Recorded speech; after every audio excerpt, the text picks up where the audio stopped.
Hello and welcome. Sit tight. Catch Dog Concepts will be live very soon. Thank you for tuning in.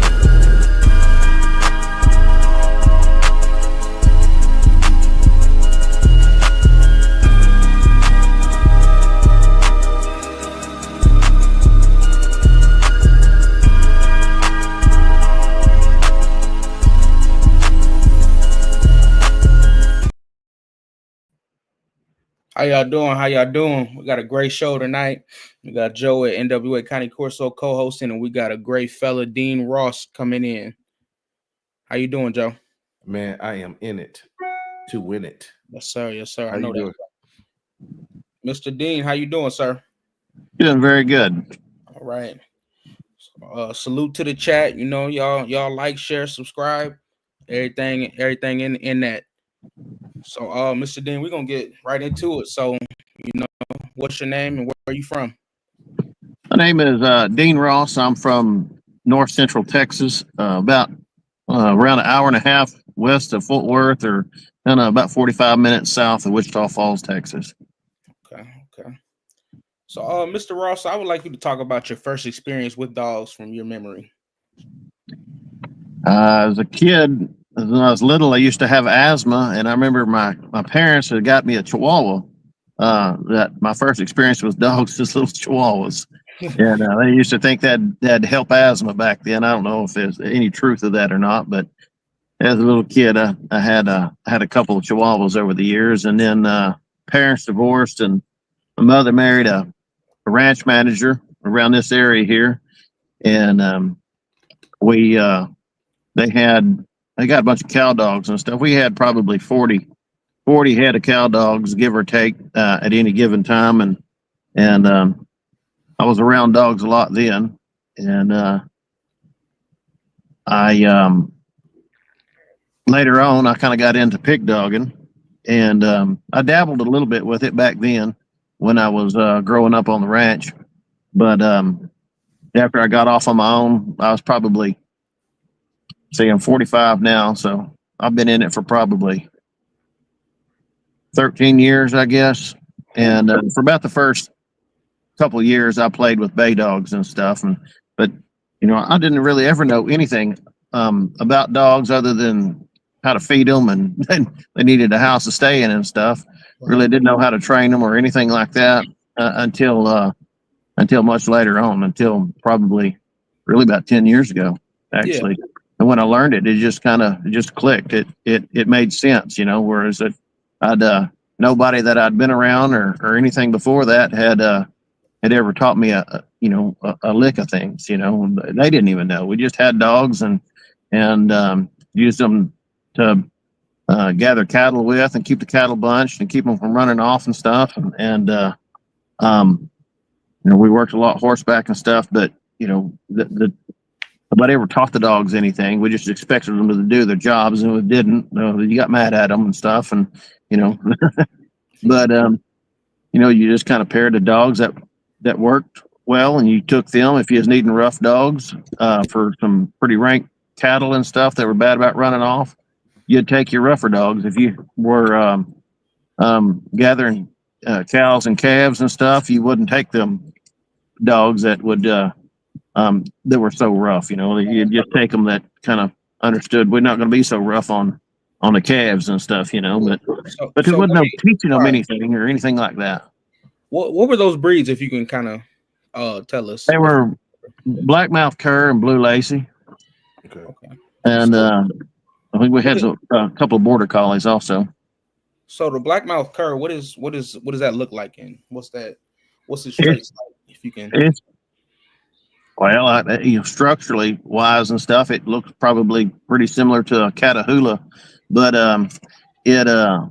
its coat, it's going to be a yellow dog, and it's going to have a black mask. Okay. A pretty short-haired dog. Right. And those are used for hunting also, from my knowledge. Yeah, people were using them as pig dogs and cow dogs. We used them as cow dogs back then. Matter of fact, we didn't even really have pigs in this country too much back then. I didn't even see a pig until I was, I guess, in high school. What happened with that? When What made that population burst? You in Texas, you can see them on the side of the highway when you're driving. Yeah, yeah, you can. You can see them up close and personal in your grill if you're not careful Not careful, in yeah. certain parts. Uh-huh. But I don't know. It's just we didn't have them in this country for a long time that any of us knew of, and they just kind of just gradually dispersed and come to this part of the country. But Okay. now they kind of here to stay. There's pretty good population of them right here. Right. Can a domesticated pig start that kind of going back to that old hog if they're let loose? Is that true? Yeah, that's primarily kind of what they are. Is just a domesticated hog that's gone feral. There's a lot of Russian blood in them. They I remember back when I was a kid in 70s and 80s and stuff. There's a game ranch around here called Squaw Mountain, and they used to import Russian boars and stuff in there. And we, you know,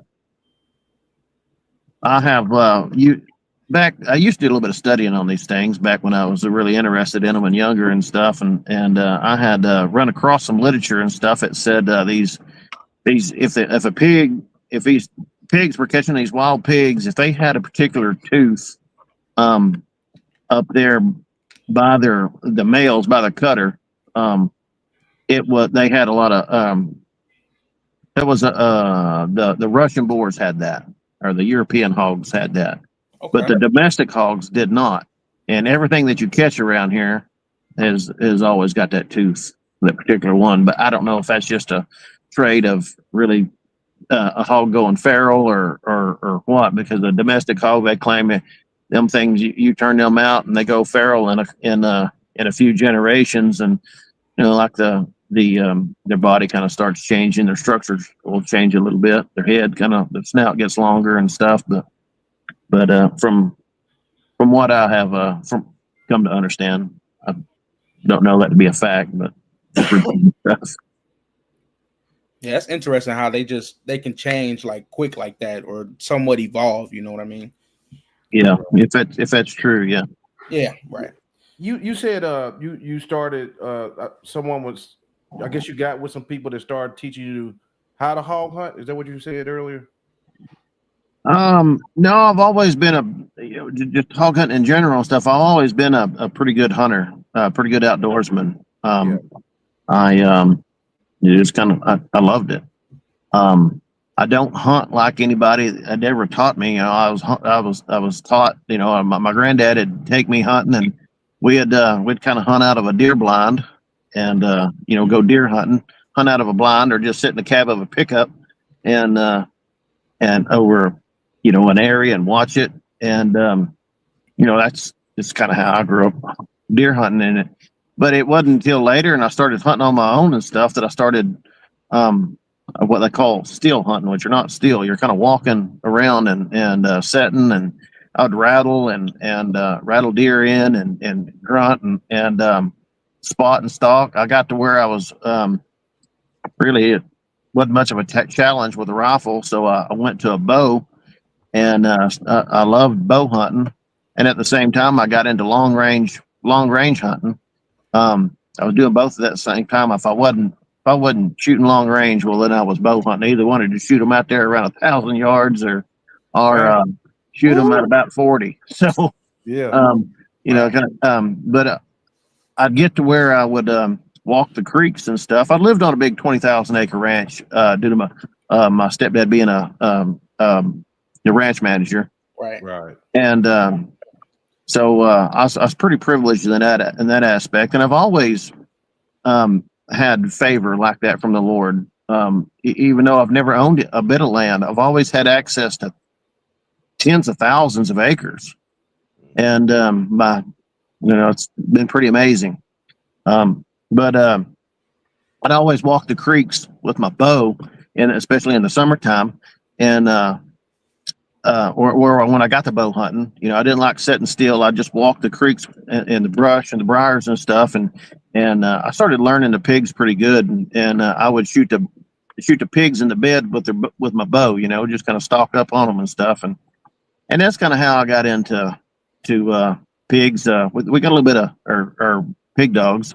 We got a little bit of some wheat fields around this area, and not too many, but enough to where you can kind of see the pigs out there on there. And we would we'd send dogs to them, and they just run the pigs off, and then you'd catch them, a pasture or two later, and you're liable to be on your neighbor with catching them that way. Mhm.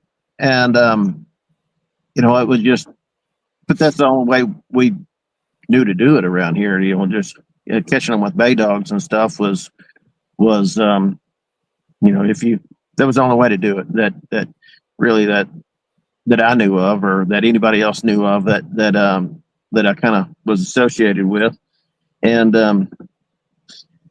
so as I was walking the creeks and stuff, I got to thinking. I was like, I'm always kind of analyzing things too, and I got to thinking. I was like, if I could trade this bow in for a catch dog, a fast catch dog, Mhm. like I could just be catching these pigs Yeah. instead of killing them or shooting them and stuff. And that's kind of how I got into these hunting with catch dogs. Was I was going to be the hunter, and I was just going to send the dogs out there. Mhm. And but I tell you that to give you my background on hunting. Is like I'm not just wandering around out there. There's some skills and stuff to me. I'm as much a hunting. I'm involved in the hunt as the dogs are. Right. But but anyway, so my dogs they quickly evolved. I started doing a lot of research with dogs. I knew I needed a pretty fast dog for some reason. Just like a regular pit wasn't going to work, because we needed to bay the hogs. When I was running these at the same when I was doing this, I was hunting the creeks and stuff with my bow, and I was catching them with dogs, bay dogs, other times also. So I understood that I needed a dog faster than like a lead-in catch dog, because you had to bring the pig to bay and have him stop in order for the catch dog to catch him. And so I understood I needed some speed and some hardness. So I got to kind of analyzing things. The wheels started turning, and I did a lot of reading and research for probably a good year or more, 18 months, and most of it was with about dogs in the UK, and gypsy dogs and stuff, and how that the old gypsies would poach into king's forests and stuff. You had all the noblemen and the lords and stuff like that.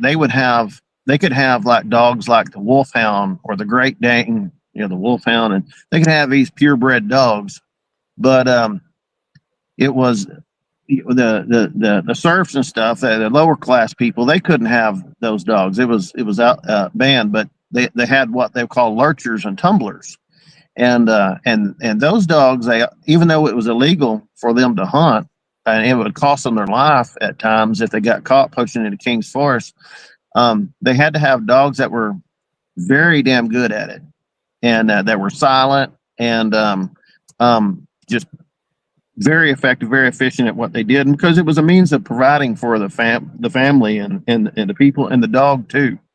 Mhm. In those days they didn't have electricity or anything like that, and so that really made sense to me. And the only other literature that I could find really in regard to what I was wanting, I searched tremendously for literature and educational stuff on a top dog that could catch pigs like I wanted.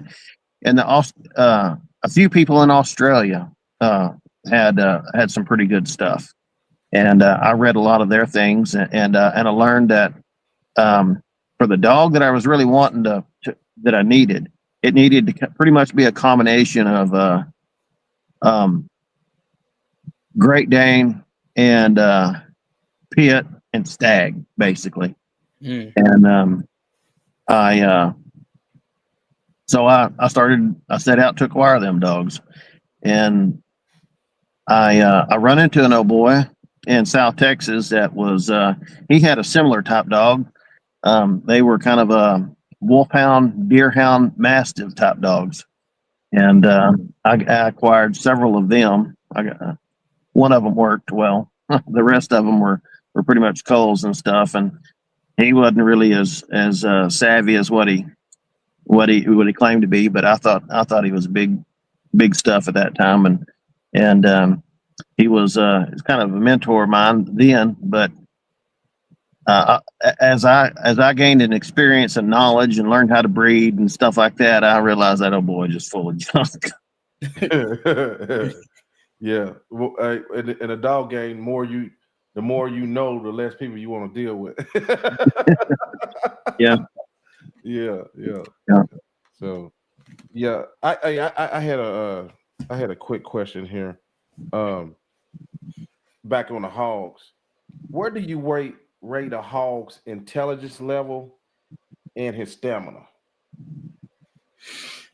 I don't know. You listen to some people; them suckers are pretty daggum intelligent. But and they've got good examples to prove to make their points. About dogs. Listen to one old boy and hunting them with choppers, and the pigs learn to lay down and not bust and run. Wow. And when they hear them chopper blades and stuff, and but with the examples and stuff that he was giving me, or giving his audience and stuff, I believe the guy. But other times they just, I don't know. I wouldn't say that they're really intelligent, but I wouldn't say that they're really dumb either. But if you don't pressure them, I guess they're like anything else, any other type of wildlife, coyotes or deer or anything like that. If you don't pressure them, then they act real dumb. But let's say they might stay put. They might let you get pretty close to them and stuff. They can tolerate you and stuff pretty well. But if you pressure them quite a bit, their tolerance to you and their intelligence really starts showing. It's a pretty complicated question to answer. If you really educate them and or stay after them quite a bit, especially particular ones, an old savvy boar, he's pretty intelligent. They've got their ways, but I'd say that they're pretty intelligent creatures. Right. So this kind of goes with it. So what's the average on the wild hogs that you see? What's the average size of them, and what's the biggest you ever run into? It can depend on where you're at around here. If you're in some kind of a crop field type or some ranch land, farmland type country, they can get fairly big. The boars, they can get anywhere from around 200 to 300 pounds. 50 miles south, where there's hardly any country like that, it's just kind of rocks and cedars and stuff. The same age boar, he might not be but 150 pounds. He's pretty thin and stuff. Okay. But some of them get pretty daggum big. But they're going to average really between the mature boars and are going to probably average fall in the range of 200 to 300 pounds. The sows are going to go from 150 to 250. But there's some giants out there. You'll run across once in a while. Yeah. The biggest hog I've ever encountered, I don't know. I've shot some big bastards. I've caught a bunch of them that weighed over 300. The biggest one that I've ever caught and weighed was 446. Ooh. Caught one about 3 weeks before that. It was noticeably bigger. Never got a weight on him, Yeah. A lot of times we just kill them and and I don't weigh them, and the only way I weigh them is if I tie them and throw them in a trailer and take them to a holding facility or a facility where they buy pigs for the slaughter plants, Right. like feral hog processing stations and stuff. Yeah, so you Think they're- get paid for that, correct? yeah, you can. They buy them by the pound. The weight fluctuates, but like right now, they're about the price is pretty low on them. They're only at 170 pounds and up. They're 20 cents a pound. Whereas now 18 months ago, they might have been 65 cents a pound. Oh wow. So I was tying a lot of pigs, 2 years ago or so. Matter of fact, I had to start a business off of it because I was making so much money. Yeah. Yeah. Mr. Ross, I got one of them old country girls, and I'm a country boy, but I was kind of raised in the city. And she tell me, now don't laugh at me. She tell me that wild hog tastes better than that domesticated hog. I don't know. I'm not going to agree with that. Okay. A domestic hog, he's pretty tender, and but I see a lot of people eating boars, and I tell you what, I can't hardly stand to be around a boar that's cooking. An old boar, he just smells like putrid piss. They pee all over themselves and stuff, and that's really absorbed by the fat and stuff. I mean, you can skin a hog, you can wash him and everything, and skin him and stuff, and cook it, and you can smell that in the fat and the meat cooking. Now, and like some people can't. And I rolled up to a deer camp and said, "Don't you try some of that hog up there on that pit?" I'm like, "Yeah, I knew that's what that was when I walked up here. They could smell it." Yeah. I'm like, "There ain't no, I'm pretty sensitive to it, but I do eat a lot of sows though. I render the fat, cook with the fat off of sows, and I do. I'll smoke it for a little bit and put it in an oven, and I'll put it in an oven. Always kind of you got to do it on low heat, and I'll cook it for 6-7 hours, like a whole hind quarter or shoulder or something. You got to break that sinew down, but after you do that, you can just pull that bone right out of the meat. But until you cook it that long on that low, it is like tougher than boot leather.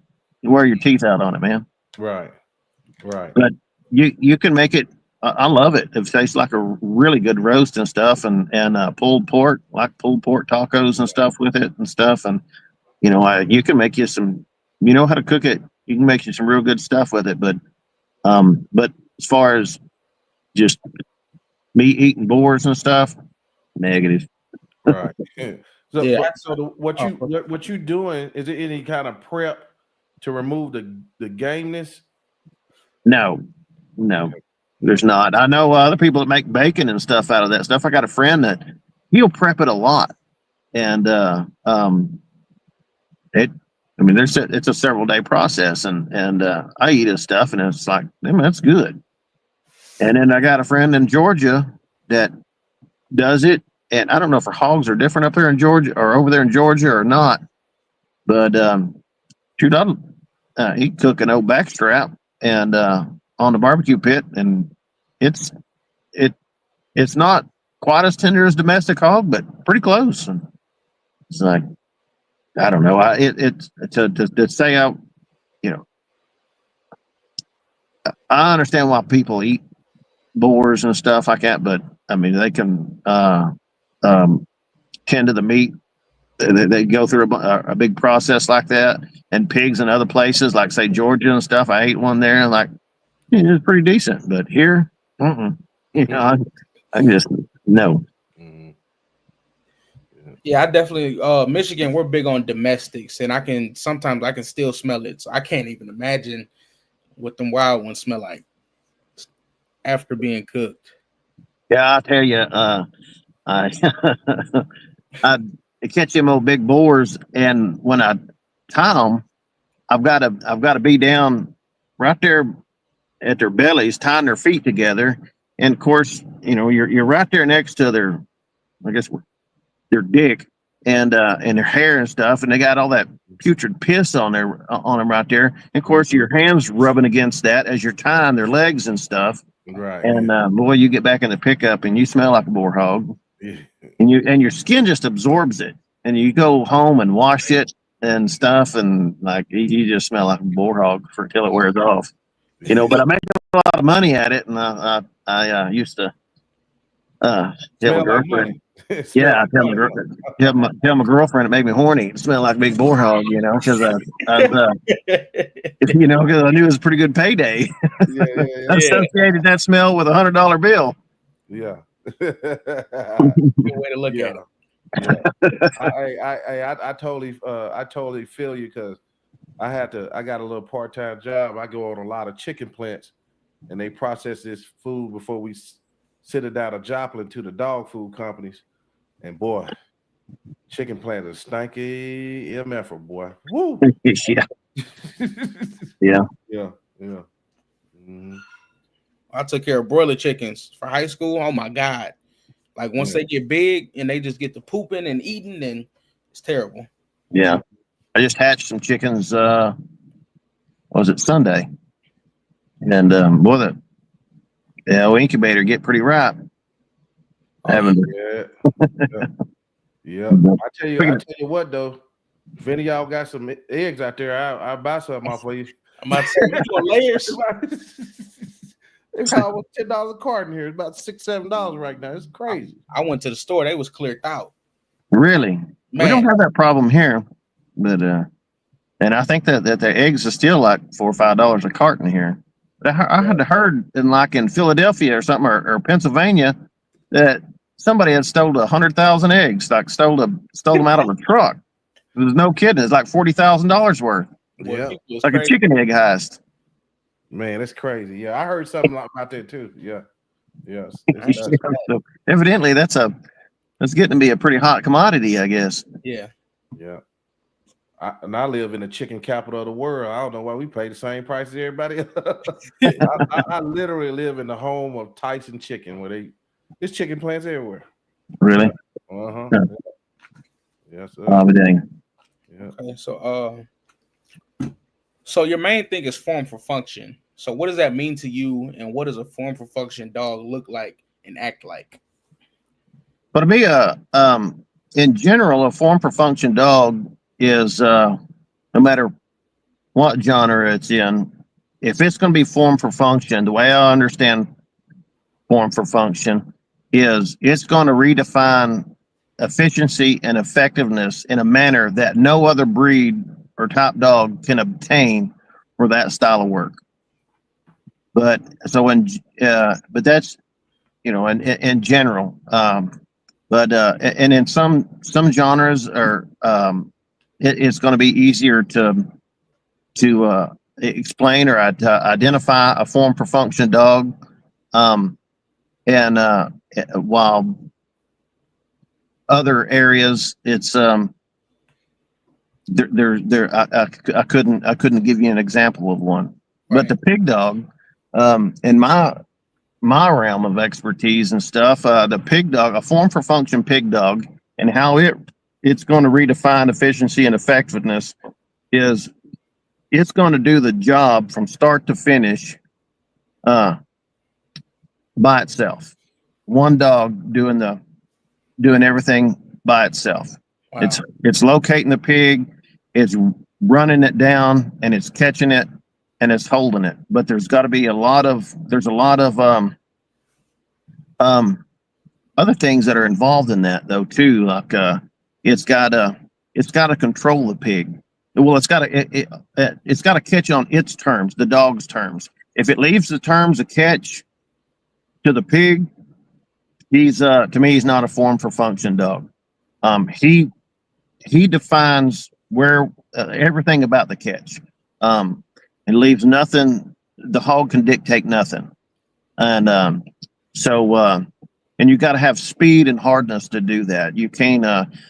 You got to overtake that boar quickly, and you got to have the speed to catch him. You got to have the hardness to catch him. Not trying to bark at him or wait on help to get there, or you're letting the dog or letting the pig dictate things while you're trying to get while the dog's trying to get other dogs there. And then this controlling a hog. If you need to control it. If you're being controlled, then you ain't formed for function. Right.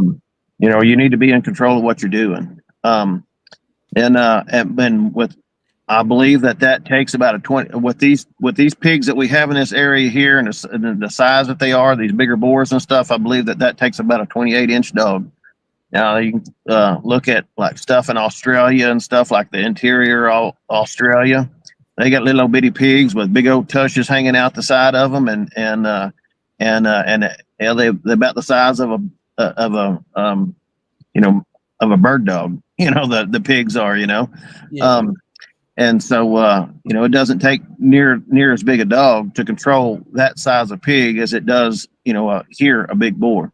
Right. And so that dog needs to be about 28 inches tall. And the reason I say that is, reason I say 28 is it doesn't have to do with weight. It has to do with the structure of the dog, and the height of the dog. So when a dog is holding a big boar, he needs to be up there on the head, a hold of the ear or the back of the neck or the jowl or something. But usually they're going to be a hold of the ear. And these shorter dogs, like a pit on a big 280-pound boar, well, he's got his old head up and holding that pig, and his center of gravity has shifted from now over his front feet to now behind him. But it's somewhere over in the midsection or so, and so he's not able to generate hardly any power with his front legs, pulling power.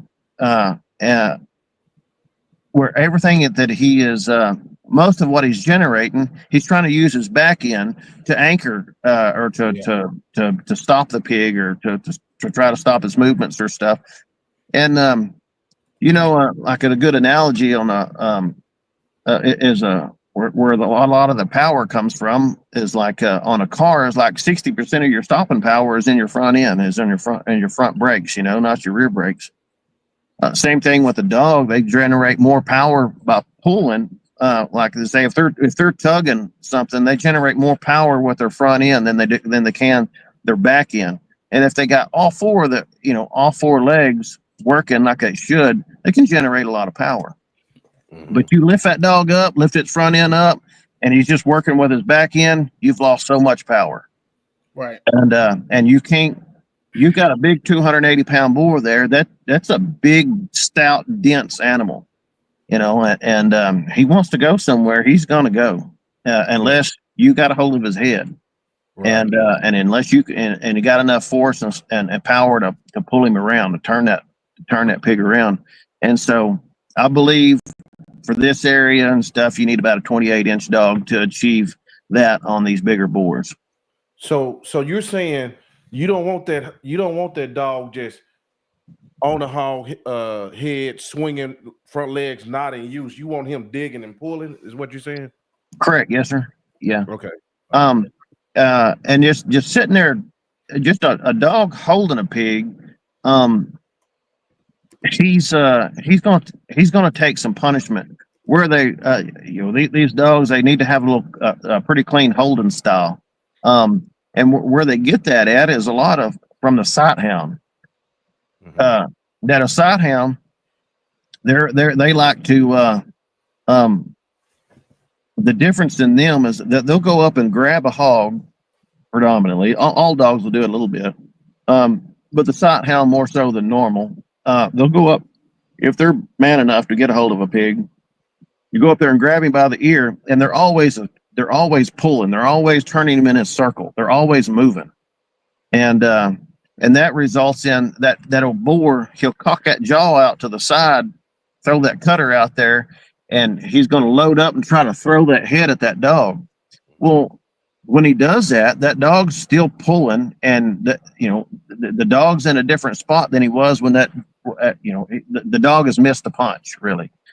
Whereas if that dog is just sitting there holding, he's going to take that hit. It's just going to be absorbed by the vest, Yeah. But whereas there are other dogs, they'll try to fight the pig. They're like some pits, bull terriers, or some of these harder type dogs. They'll get, they want to even like say a dogo too. They'll want to go blow for blow. They'll trade blows with the pig. They want to rip his head off. Where some of these other dogs too, but they have a different style about it. They're pulling, whereas a lot of some of these other dogs they want to really take it to the pig and do battle with them. And they're using a lot of energy with that, and they're going to take some punishment with that too. But and if you're catching on the dog's terms, then you can. It opens up a whole lot of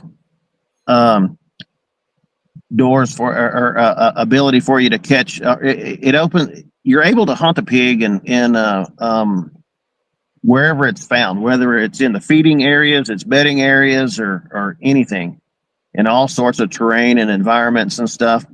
And what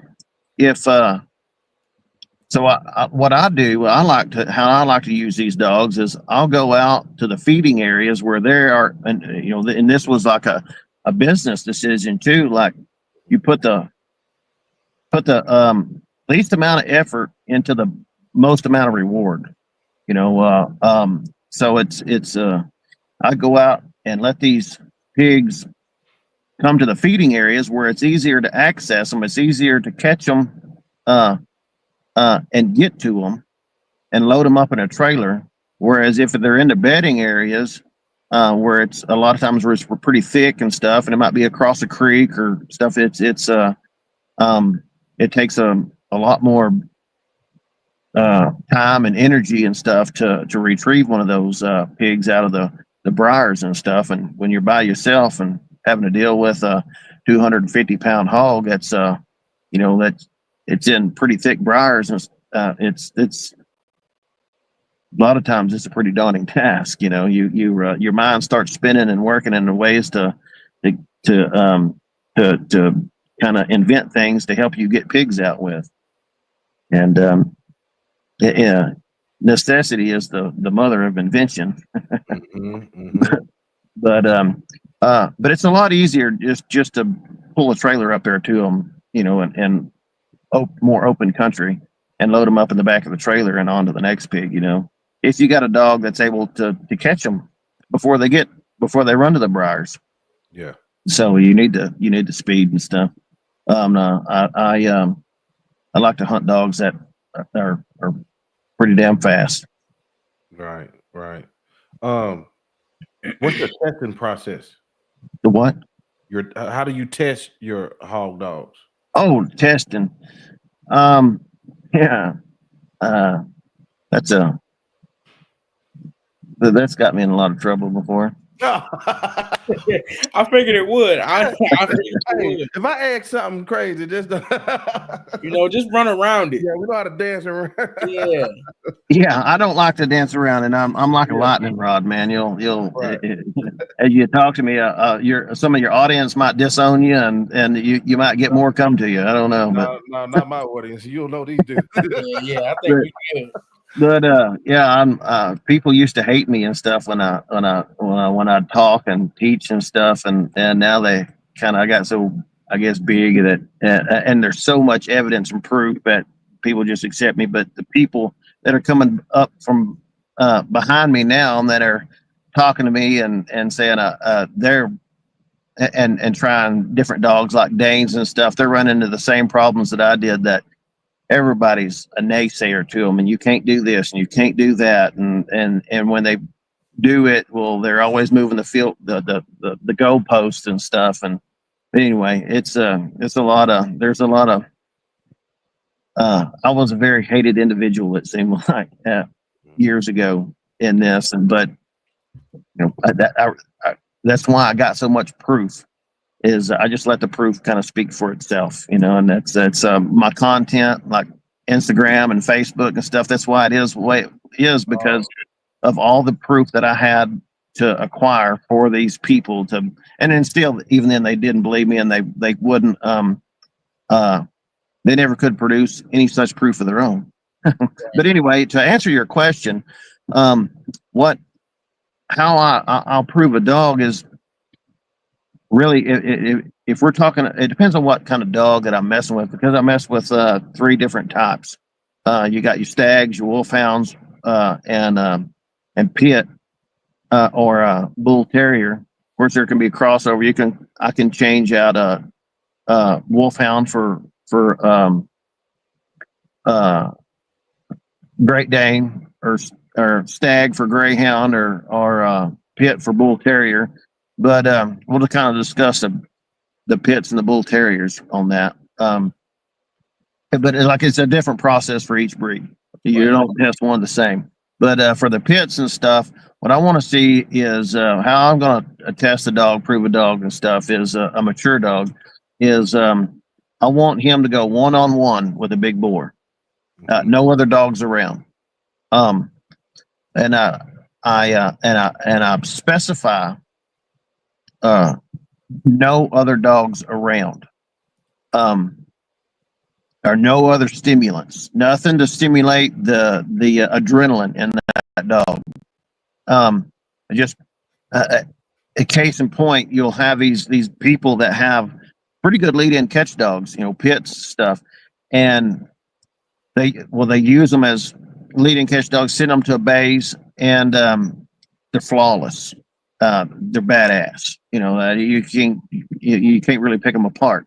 But you take that same dog, not all of them. I'm just saying. Let's say we take maybe 1 out of 5. Take him to a scenario like I just said, to a place where you've got a boar in a pen or something, and you put that pit in there just by himself, no other dogs around. You don't care for that boar.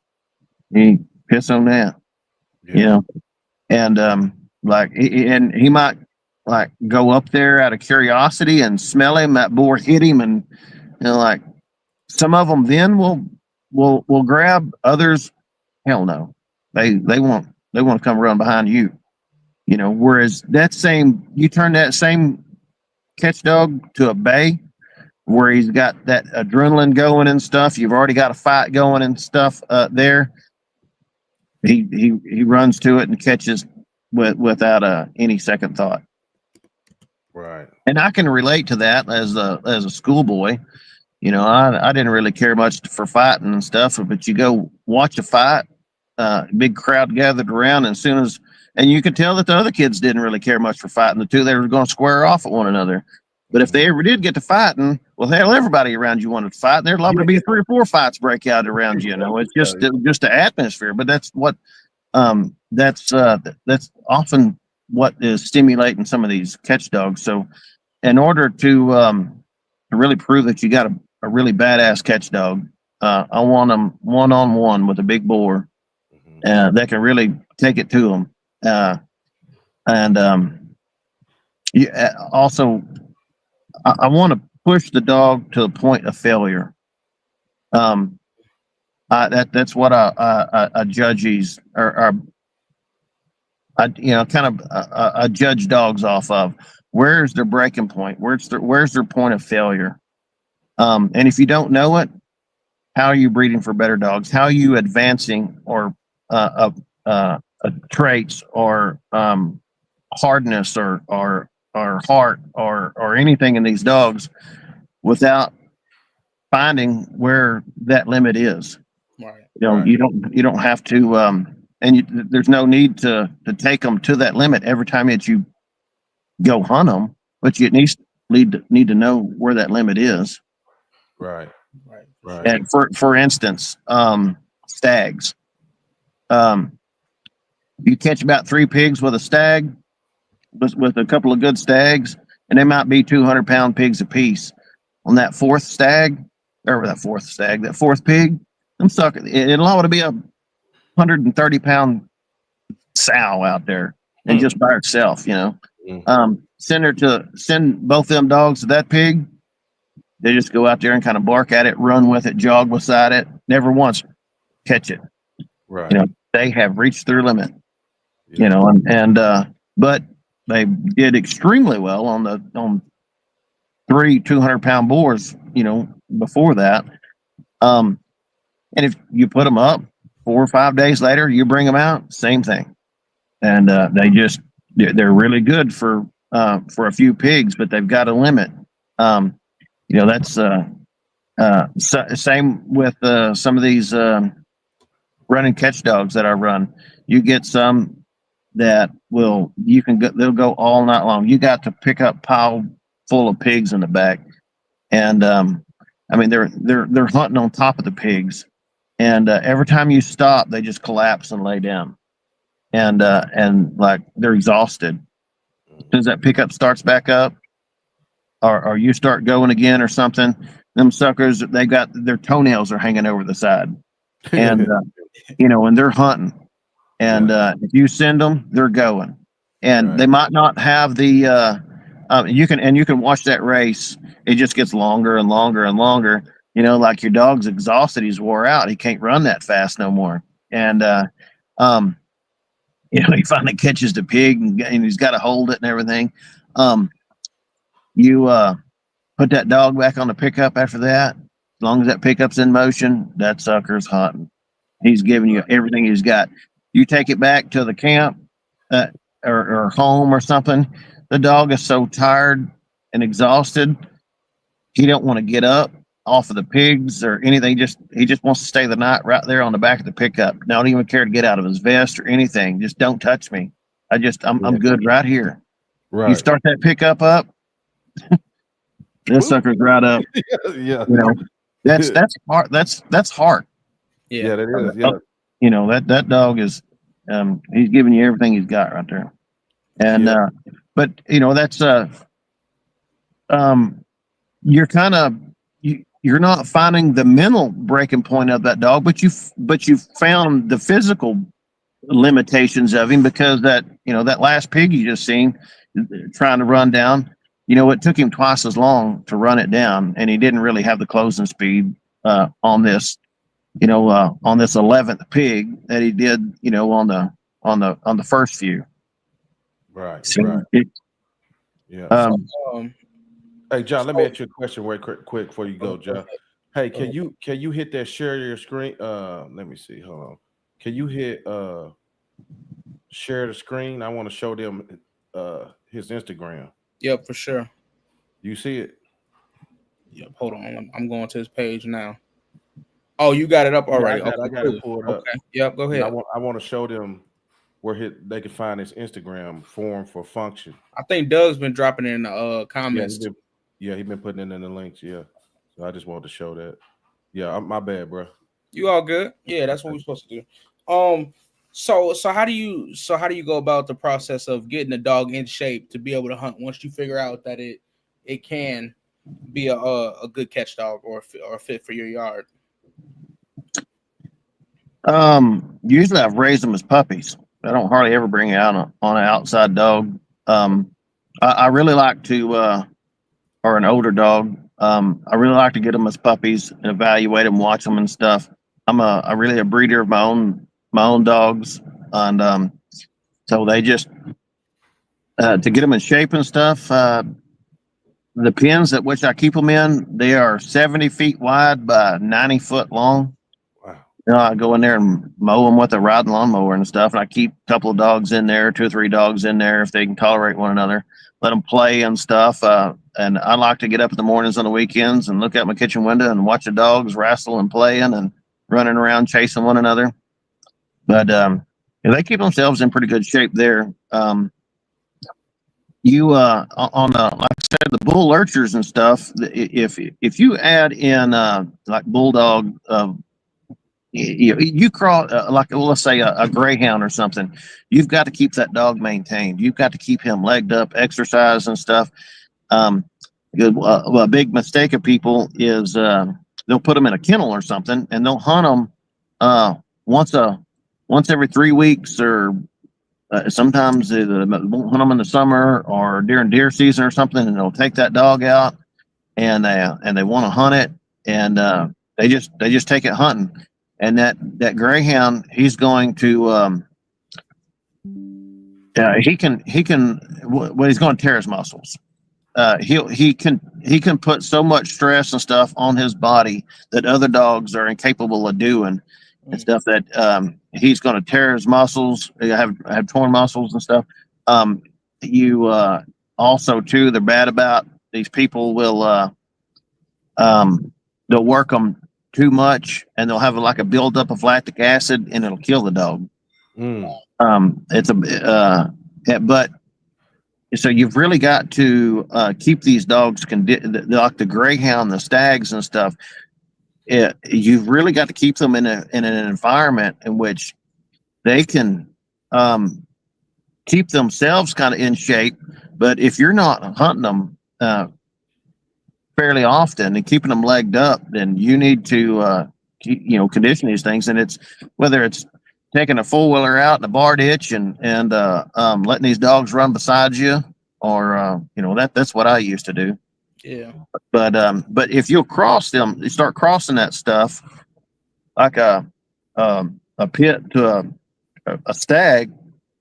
You've got a dog that's a lot hardier. He can tolerate a lot more kind of the ways that people like to hunt them. They don't exercise them. They don't do. They keep them in little kennels, and they only get turned out when they're going to go hunting. Well, those dogs, like a bull lurcher or something, can tolerate that a lot better than what a stag and a greyhound can. Right.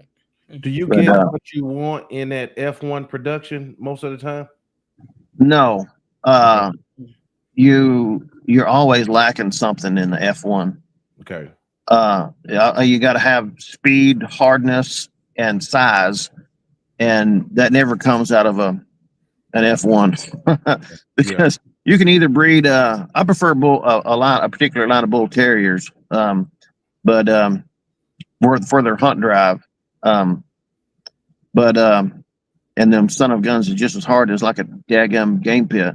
But I've only seen it in this particular line of bull terriers, little pet, like pet bull terriers, American style bull terriers and stuff, English bull terriers. They're not there. There's a difference in what I've acquired and from overseas and what you can get really here. But let's see. Tell me what the question was again. Well, I was asking about the F1. Oh, yeah. I want to see what route you're taking to get what you really want. Yeah. So if you cross the, let's just say a pit, if you cross a pit to a stag, then you're not going to have a dog that's big enough to control a pig the way I think it ought to be controlled. I've only seen one stag pit cross in my life that was actually that big. And but those are very handy dogs. They're just because they're not big enough to control a pig doesn't mean that they aren't pretty damn awesome about running them down and catching them. Right. And then you can breed a wolfhound to or a Great Dane to a pit, and he's not fast enough.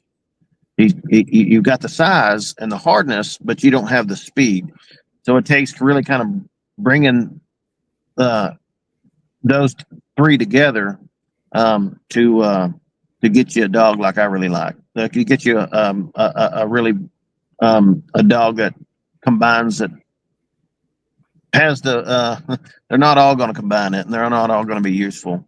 But you're going to get some out of there that really work well, and that you can go forward with breeding. Right. Say you got two dogs that really work well for you at the size you wanted. How aggressive of a breeder are you? Are you willing to inbreed to get to really lock in, or what's your breed? Oh yeah, all my dogs are pretty much related. Okay, gotcha. All right. Yeah, that another thing. Talking about inbreeding and stuff. F1s they carry some hybrid vigor, you know, and that does a lot of great things to an F1.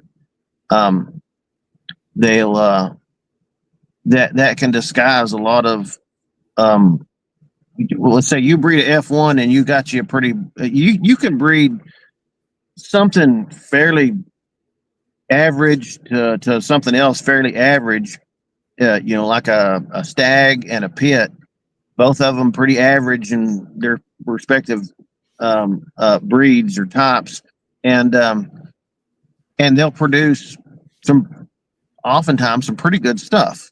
You'll oftentimes get some, you know, pretty decent dogs out of that due to the hybrid vigor. But then you start line breeding that, and you find out that you really didn't have shit. Yeah, yeah. It's too scattered, ain't it? Well, Yeah, not scattered, but and um, also there's something else that goes to that, that along that lines is I say aptitude versus talent, and you see like good handlers can hurt your selective process for you know, the breeder's selective process. Say he's looking for an outside dog to bring in to breed to. If you've got a dog that just say an average dog that's in the hands of a very talented developer and who works that dog a lot and stuff, that dog looks like $1,000,000. Yeah. You've got you've got what looks like a dog that you want to breed to, but yet he's just really average. Yeah. And so you really need to you know, that's why I like puppies and stuff. I want to evaluate them from where they are as a young age and stuff. And I'm really looking for talent versus aptitude. Aptitude being a learned behavior, something that you really got to develop that's not instinctive and stuff in them. Whereas let's say we're not all Michael Jordans, or we're not all you know Tiger Woods people and stuff. You know, there's those people had a talent in which we can't. None of us can. None of us can match, no matter how much we play, no matter how much we practice. You know, but even though we practice, we can still get pretty good. Yeah. But when you have a natural talent or instinctual stuff about you, and you combine that with studying and stuff, boy, you're a standout.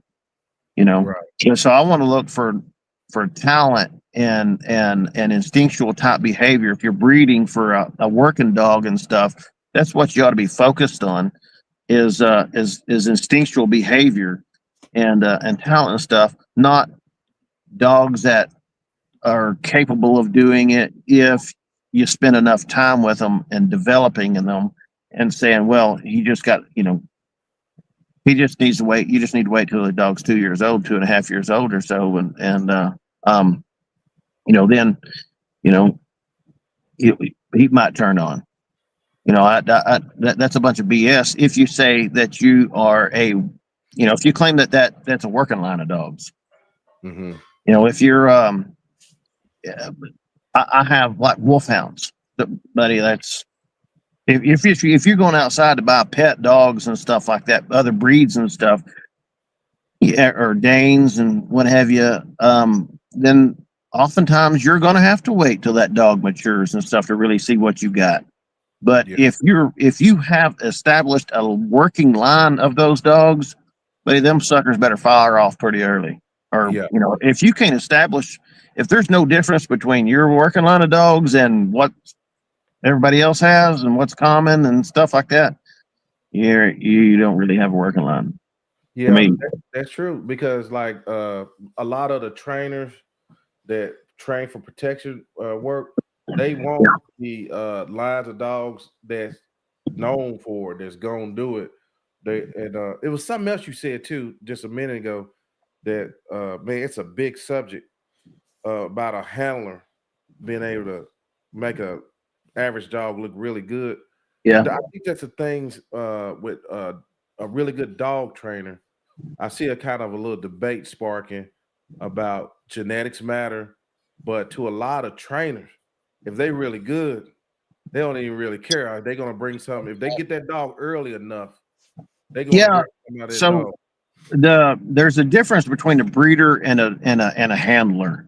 The Yeah. breeder should have a lot stricter standards than the handler or the developers, than the buyer or whatever, you know. Yeah, and I went through a process of, you know, I was a pretty good handler before I ever become a good breeder. You got to know dogs and be able to understand like dog psychology and how to work with the dogs and stuff. If you don't know how to handle dogs and develop them and stuff and what you're looking for and whatever, how you going to be a good breeder, you know?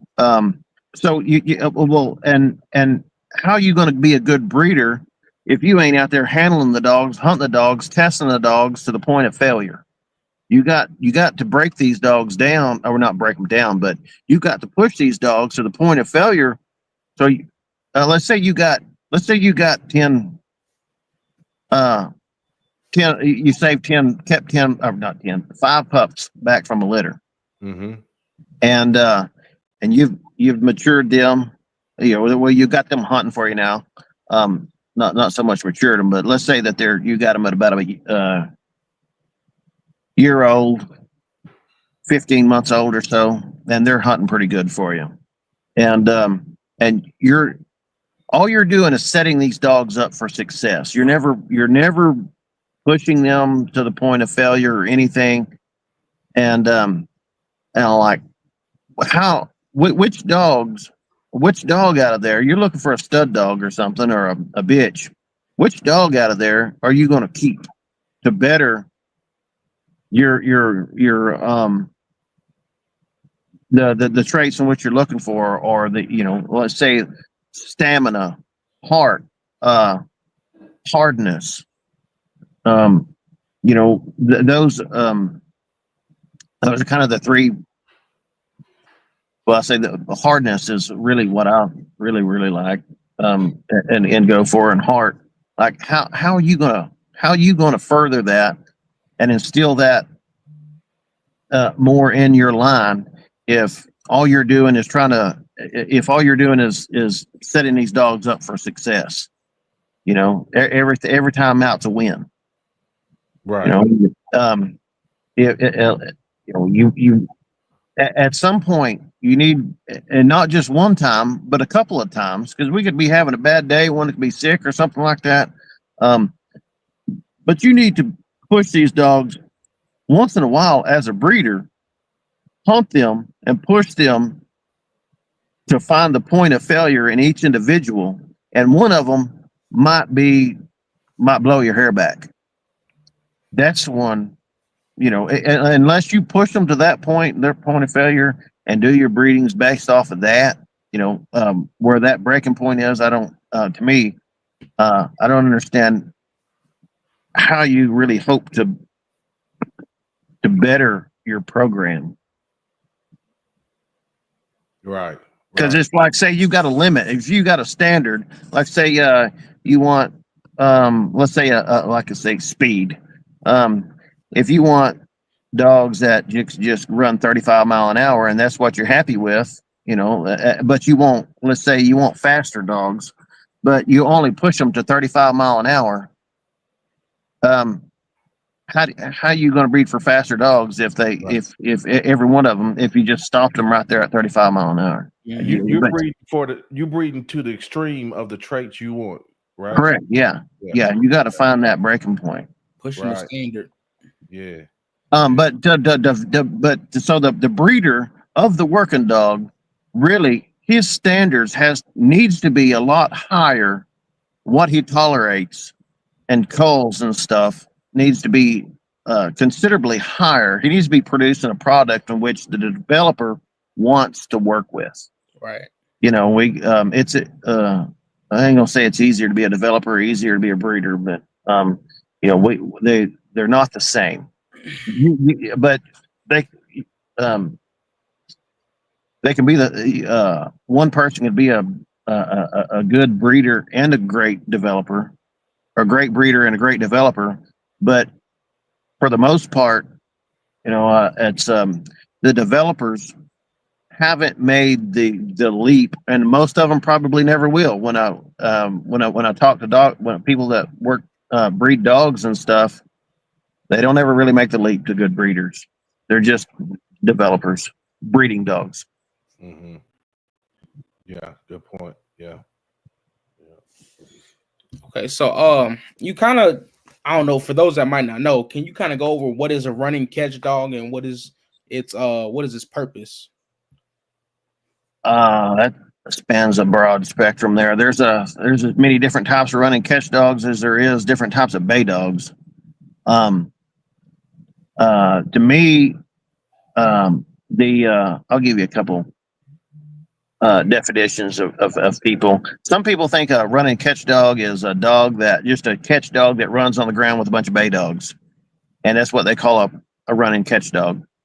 To me, I like a dog that there's no bay dogs needed.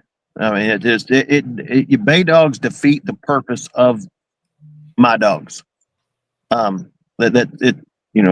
you got to run bay dogs with a good running catch dog, I don't really consider it to me, it's not a running catch dog. A running catch dog it needs it needs speed in which to catch a pig quickly in the open, run him down quickly in the open, and it needs to be hard enough to catch it, just like a lead-in catch dog. Right. That's really basically to sum everything up in a nutshell. The different types of running catch dogs. That's really all it really needs to be, just fast and hard. Right. But there's I get tickled with people. They romanticize catching in the brush. Everybody is going to tell you, or most, I say everybody. I hate blanket statements, but most pig doggers are going to tell you that, or they're going to romanticize catching in the brush, and they think that it's harder to do, and it takes better dogs to do that, and they think that catching a pig out in the open is that it's easy. That's about the eat that you ask somebody I'll ask them, where's the easiest place to catch a pig? Almost all your answers are going to be, well, in the open. And I'm like, so, well, if it's so easy to catch a pig in the open, why isn't everybody doing it? Why is the only place that you really, the vast majority of the people can catch them at is the brush? And because, like, if it's so easy, then why can't your dogs do it? They start them in the open. They start them in the feeding grounds and stuff. They'll hunt them up in the feeding grounds, but they always run to the brush, right? And they catch them there. And the answer to that it's easier to catch in the brush because the pig will turn and fight and face the dogs and stuff. He feels more secure to face his adversaries and stuff. He's not gonna stand and fight in the open if you don't have to. You've literally got to physically, in most cases, pull that pig down. A lot of people will say that they just need a pig or a dog that just bite them by the nuts or by the hind end to make that pig set. You do that, they got a instinctual behavior about them, really, to set down. And a lot of pigs will do that. They'll set down, and as long as you got a dog that'll kind of grab them by the hind end, that'll make that pig turn and fight. But you do enough work in the open, and you'll find that not all of you pigs do that. If there's a fence nearby or brush or something, you can't just grab a pig by the hind end. You've got to physically, the dog has to be fast enough to physically run up there and grab him by the ear and pull him down. pull him around. Mhm. And so that requires to hunt successfully out in the open and stuff requires a dog that's extremely fast. And I think that in my opinion, that takes about half sight hound. I've played with dogs and stuff and bred mixed and matched stuff, various percentages and stuff, and a half sight hound, like half greyhound, half stag, that's about the minimum amount of speed that you need to successfully catch them on the dog's terms. Okay. And I've heard you say that some pigs have a tendency to try and pin a dog up against a tree or a fence or kind of flick Rake them off. Yeah. They have a lot of people will see some of my videos and of these boars they'll do circles around a tree where they're just leaning into the tree real hard with that dog on the ear and trying to rake that dog off, and they're just going around and around in circles, and they think that pig's real smart. Well, I've seen enough of it, and that it's just something that they do. Right. You know, it's just it's not a particular pig that shows more intelligence than the others and stuff. It's just something that if you catch them enough like that, that you see that. And there's a lot of things that you don't see when you have a large group of dogs on a pig and you're running in behind. Like say if you're most of the pig doggers, what they do is they use a set of dogs to go out and find a pig or pigs and bay them, hold them up, steal, while a lead-in catch dog runs in there and catches, and then 2 or 3, 4 or 5 people run in there behind that catch dog and then grab that pig.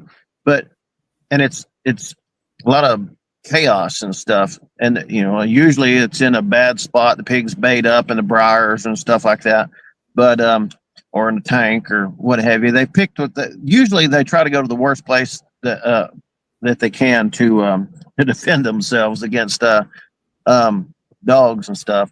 And so your people are running in there, and the dog is not caught but about 10, 15 seconds at most. And there's nobody sitting there watching, videotaping or anything, letting that, watching what's going on. And so there's a lot of just like things that really and behaviors and with dogs and pigs that people don't really know. They don't understand. Like a lot of people will, they say that they have a zero tolerance for regrip. I'm like, you sit there and you watch it. If you don't ever watch your dog, if you're just running in there behind him as he's, as he's catching and stuff, and he ain't caught for no more than 10, 15 seconds. Well, I mean, I see how you. Yeah, I agree. I see how you get to say that you have zero tolerance for that. But if you'll sit there and videotape that for about 60 seconds, if you'll just sit back and watch and videotape what's going on, you're going to see that dog adjust his grip once in a while. And you claiming you got zero tolerance for it as you and your dog doesn't ever do it. Your dog, you'd be more than likely you're not sitting back and watching. Yeah.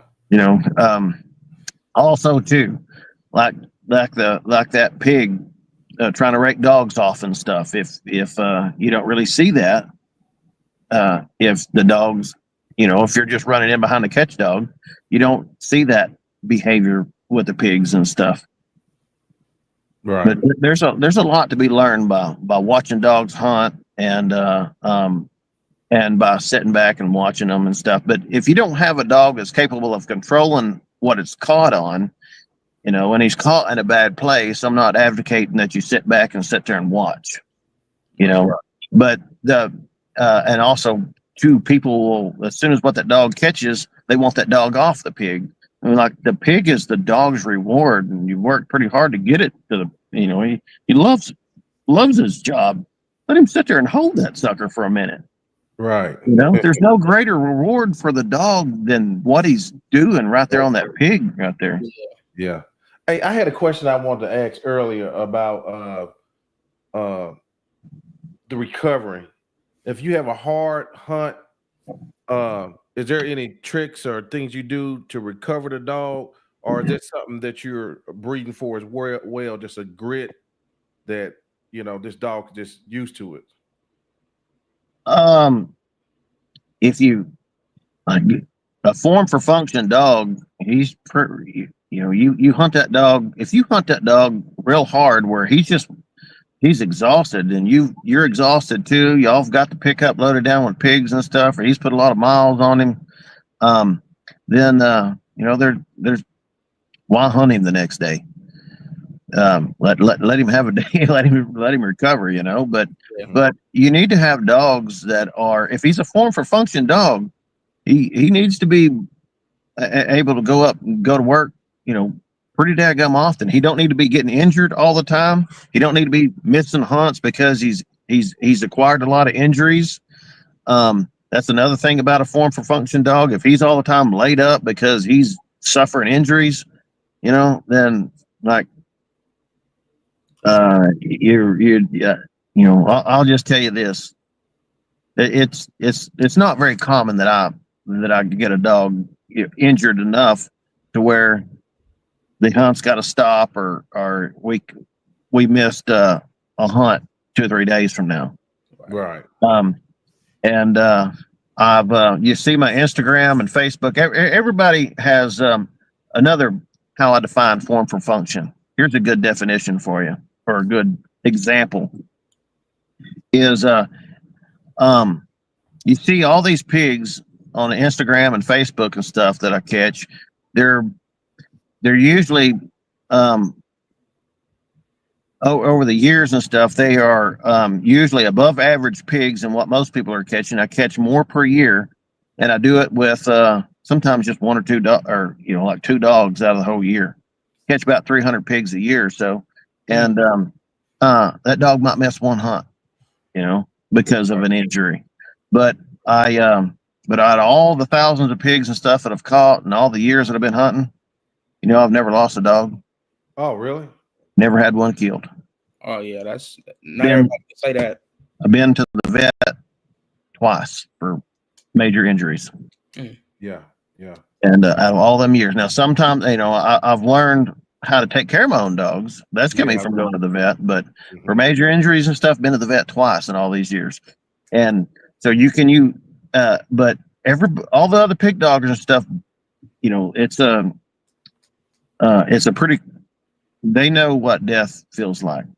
They know about losing some soldiers on their yard, And but that's another argument for form for function. That's how you know that when form for function has been reached and obtained and stuff, your injuries and stuff are going down. You're able to catch more pigs, larger pigs, in more places, and have less injuries.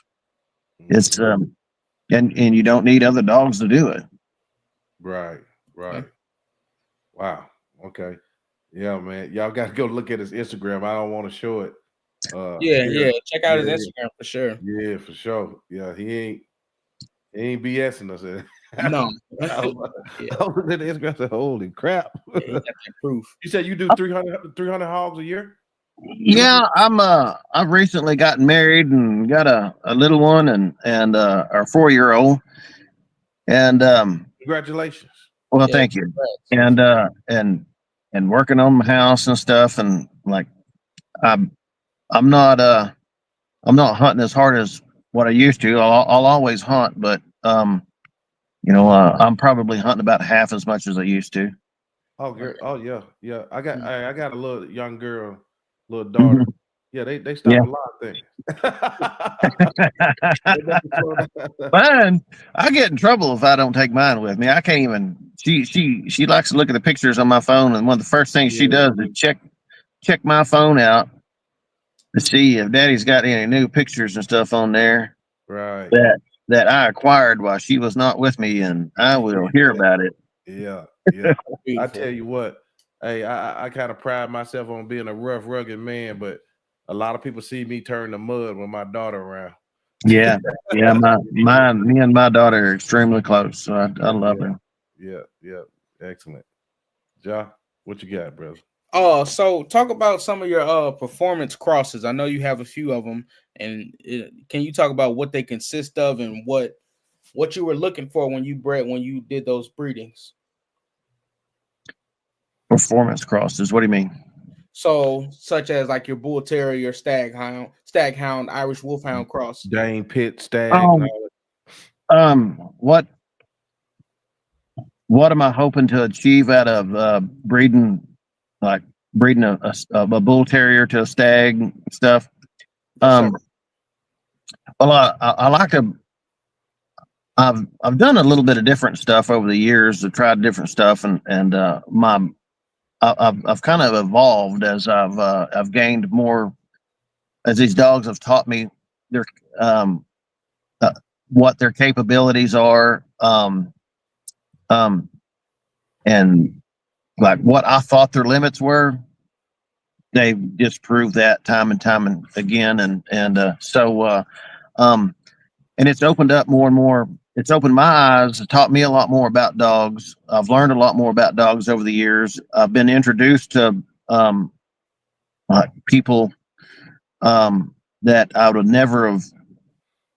I guess experts that, let's say, the common man isn't.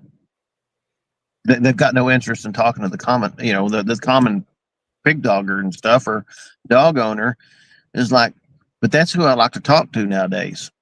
Um, and I really gravitate to them type people. They tend to gravitate to me, and when we discuss things, whether it's a bird dog guy that's extremely knowledgeable and intelligent and knowledgeable about dogs, to pit guys, to stag guys. There's so much crossover there, and there's so much you can learn about dogs and stuff, and different traits and characteristics and stuff of them.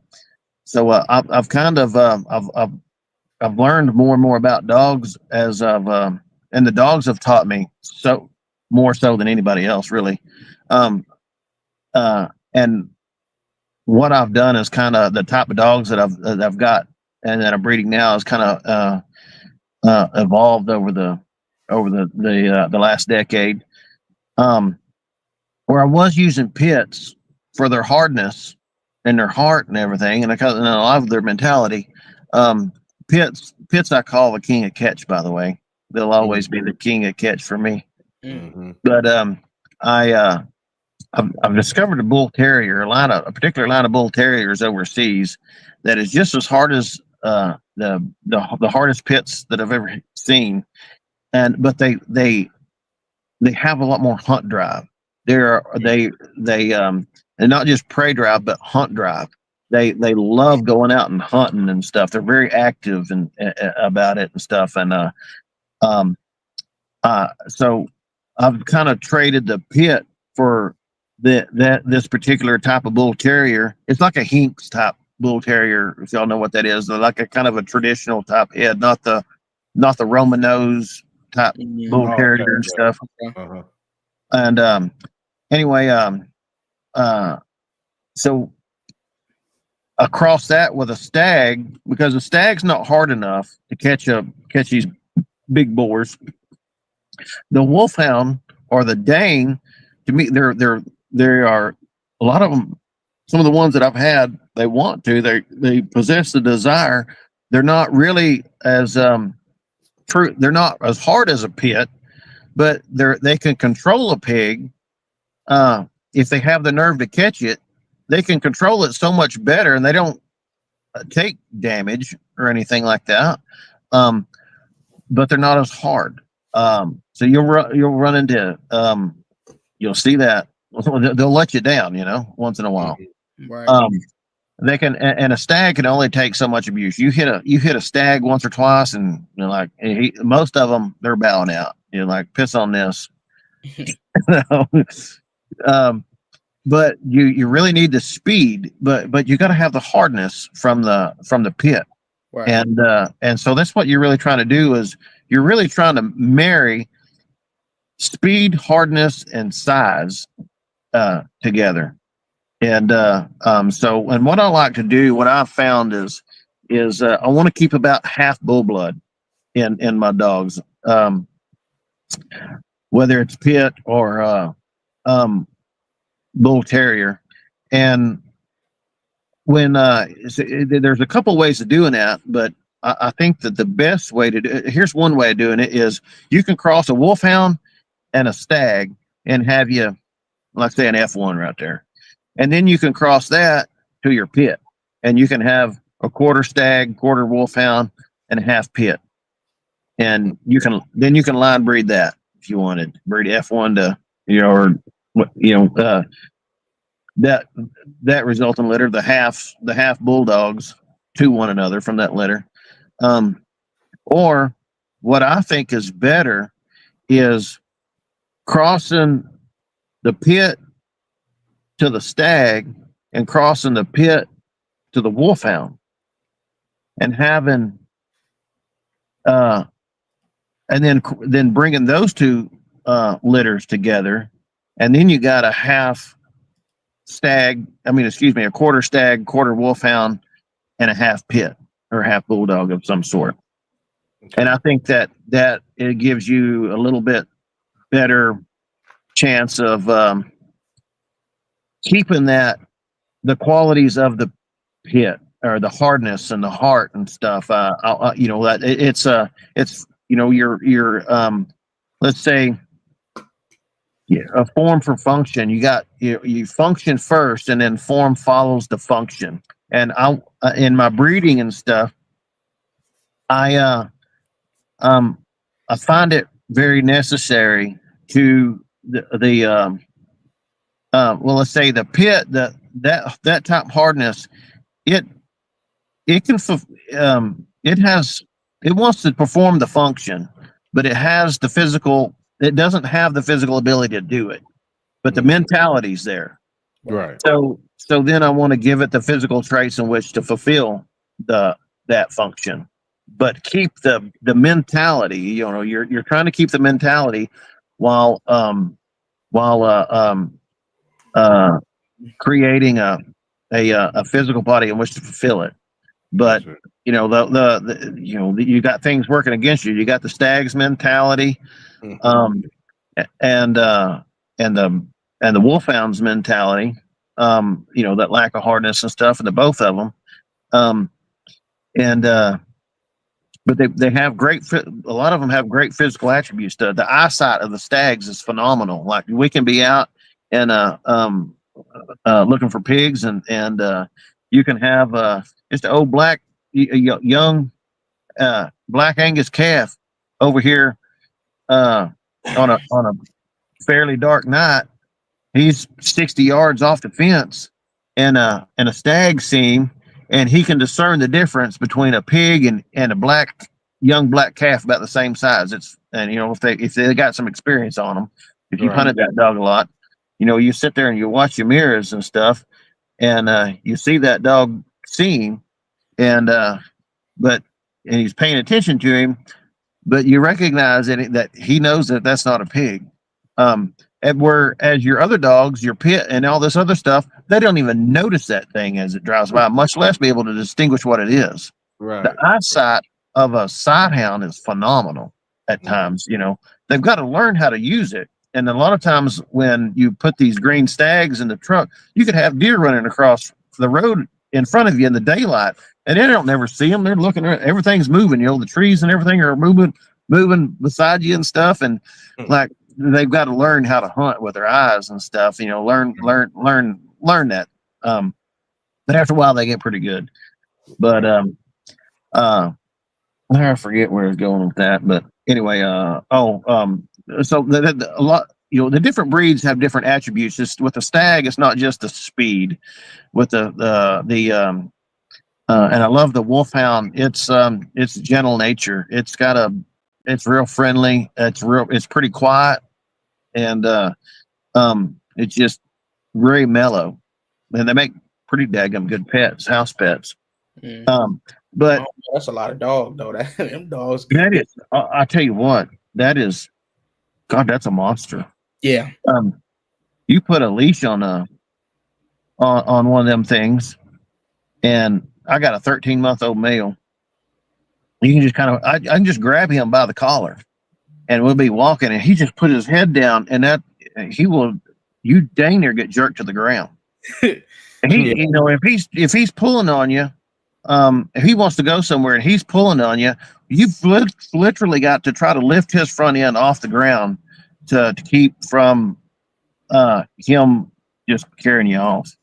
And then, if you got some tension on him, to try to hold him back here next to you, and then he goes and puts that head down, that that can bring a grown man down to the ground. That's amazing. They're just putting their head down to the ground to smell for a sniff. Right. Imagine the power that they have when they're switched on. Wow. It is amazing. But and I've never seen a dog take control of a pig or a big boar the way a wolfhound can. It's I don't really have words to describe it yet. I've sat there and watched it, and it's like you're like, how do you put this in words? That is control right there. Yeah. But what kind of pit bull lines do you prefer? Pit lines, man, I really don't know a daggum thing about pit lines and stuff. Yeah. And actually, what I've come to learn is just a regular old common pit makes a pretty daggum good catch dog. They're not, they're more out to, it seems like from what I have heard based on game pit guys and stuff, they're just a common, just backyard pit. I mean, what not a bully, but what we're going to call what I'll call a backyard pit. Right. They make pretty daggum good catch dogs. They'll go up there, grab a hog. They're going to stay on it, and they ain't going to try to fight it too much. Right. But they like the head. Whereas I've heard some other people tell some of these game dogs, they liable to they so hopped up and stuff that jump out. They're all over the pig. Yeah. They don't necessarily, just because he's a pit doesn't necessarily mean he's going straight to the head. And I understand that as like some of these, let's say, let me ask you, the Chinaman dog, where did he fight at? Where did he fight another dog at? I heard he fought the guts or something. I don't know. I'm about like you on the pit bull dog. Yeah, I am too. I'm more into the master. Somebody answer. Hey, they all here in the chat. Yeah, we got pit bull guys. Yeah, it's everybody. Yeah, they here heavy. But I've heard say like I want a dog that goes to the head, and the Sighthounds, the stags or the coyote guys, they'll send like 3 stags to a coyote, and you'll have a dog that really, really fights the head. I mean, he wants to be on that head and the throat on every coyote, and then you'll have some that they'll fight the chest, they'll fight the flanks, or the guts of the dog and stuff, and that's where they're pretty much predominantly at. And you don't want to breed to those dogs. Not if you want head dogs. You don't want that stuff in you want to breed to the dog that goes to the head. And the same way with I tell people, if you want the game pit, find out where that dog fought at. Like some of them, I've heard, they'll fight the guts of a dog, or or some wanted to fight the throat, or the head or something, and but I would rather breed to a no-name dog, a game dog that didn't make it very far in his career, but that's where he went. He fought the head. I mean, didn't make it very far in his career, not because he was a coward or anything, maybe because he lost. I'd rather breed to that dog than I guess it could be kind of hard to breed to him if you lost, but anyway, you get my point. Then a dog that had worldwide fame, but let's say fought the guts. And there is oftentimes you breed to, especially in stags, if you breed to a dog that he fights the guts. Um, you'll get some pups from off of that dog. Not all of them are going to be that way, especially if you breed to a good pit. But you're going to have one or two creep up in especially at first. The closer you are to that breeding, that dog, you're going to have some pups out of that litter. And you watch them; they're going to predominantly or almost always fight the ass end of them other puppies. Whereas other puppies will fight the head of the other puppies, and just in play, play and stuff. But if that dog's going to fight if he just all the time, he doesn't want to attack anything else but the ass end of another puppy, we're getting rid of him. Yeah. We don't want to be breeding that into, our line or anything like that. Right. So that's what's one thing I look at is where's all these dogs where they want to fight, or where they want to catch at, and that's like the wolfhounds. I acquired 6 wolfhounds. That's not very cheap, and but if I'm going to put wolfhounds in these dogs, I want a good one. I'd like to pick the one that starts at the earliest and has a good physical structure, the one that combines it all. And by God's grace, I actually got one. He was an early starter and got a structure that I really like. And that sucker, he likes to grab a pig, Right. And he grabs it by the back of the head and stuff. And but in the stags, I have run into a guy that has just opened his doors to me. He's a coyote guy up in Oklahoma, and you can have about anything you want on the yard. All you gotta do is come get it, breed to whatever you want. And so I go up there and get his stags and test them out on pigs and see, say as young stags and see which ones are going to take the pigs pretty soon. Or some of them really don't want to take the pigs. They're bred to run down and catch and kill coyotes, and a stag's really not cut out to be catching pigs. By them. Especially one out. There's a stag or two out there that does it, but they are a very rare dog. And but when somebody like that's got a yard full of 50, 60 dogs that they breed, and it's like you help yourself to whatever you want, see what works for you. And they're all kind of, they're all pretty related, they're not just scatterbred dogs. And he knows his dogs, very good. You get, somebody like that where you can get a good stag, then you get like a line of bull terriers that's not even from this country. That is their heart and their hardness and stuff is that of a game pit. And they express a tremendous amount of hunt drive. And I've kind of backed up and I'm kind of starting from scratch all over again. I've got my old dogs placed here and there, and I've got one or two here in my yard. But what I've got now is like pure wolfhound, a couple of pure wolfhounds. I got a handful of stags, and I got that bull terrier blood, and I'm kind of combining that again, and I'm starting all over. But but I didn't have access to those top dogs, those quality dogs, when I first started. Those doors opened up to me a decade later. Once you kind of get yourself established, I guess it's not something I intended to do, was ever be a breeder of dogs or be Dean Ross. It just happened, and years later, I mean, I did what I could with the dogs that I had access to.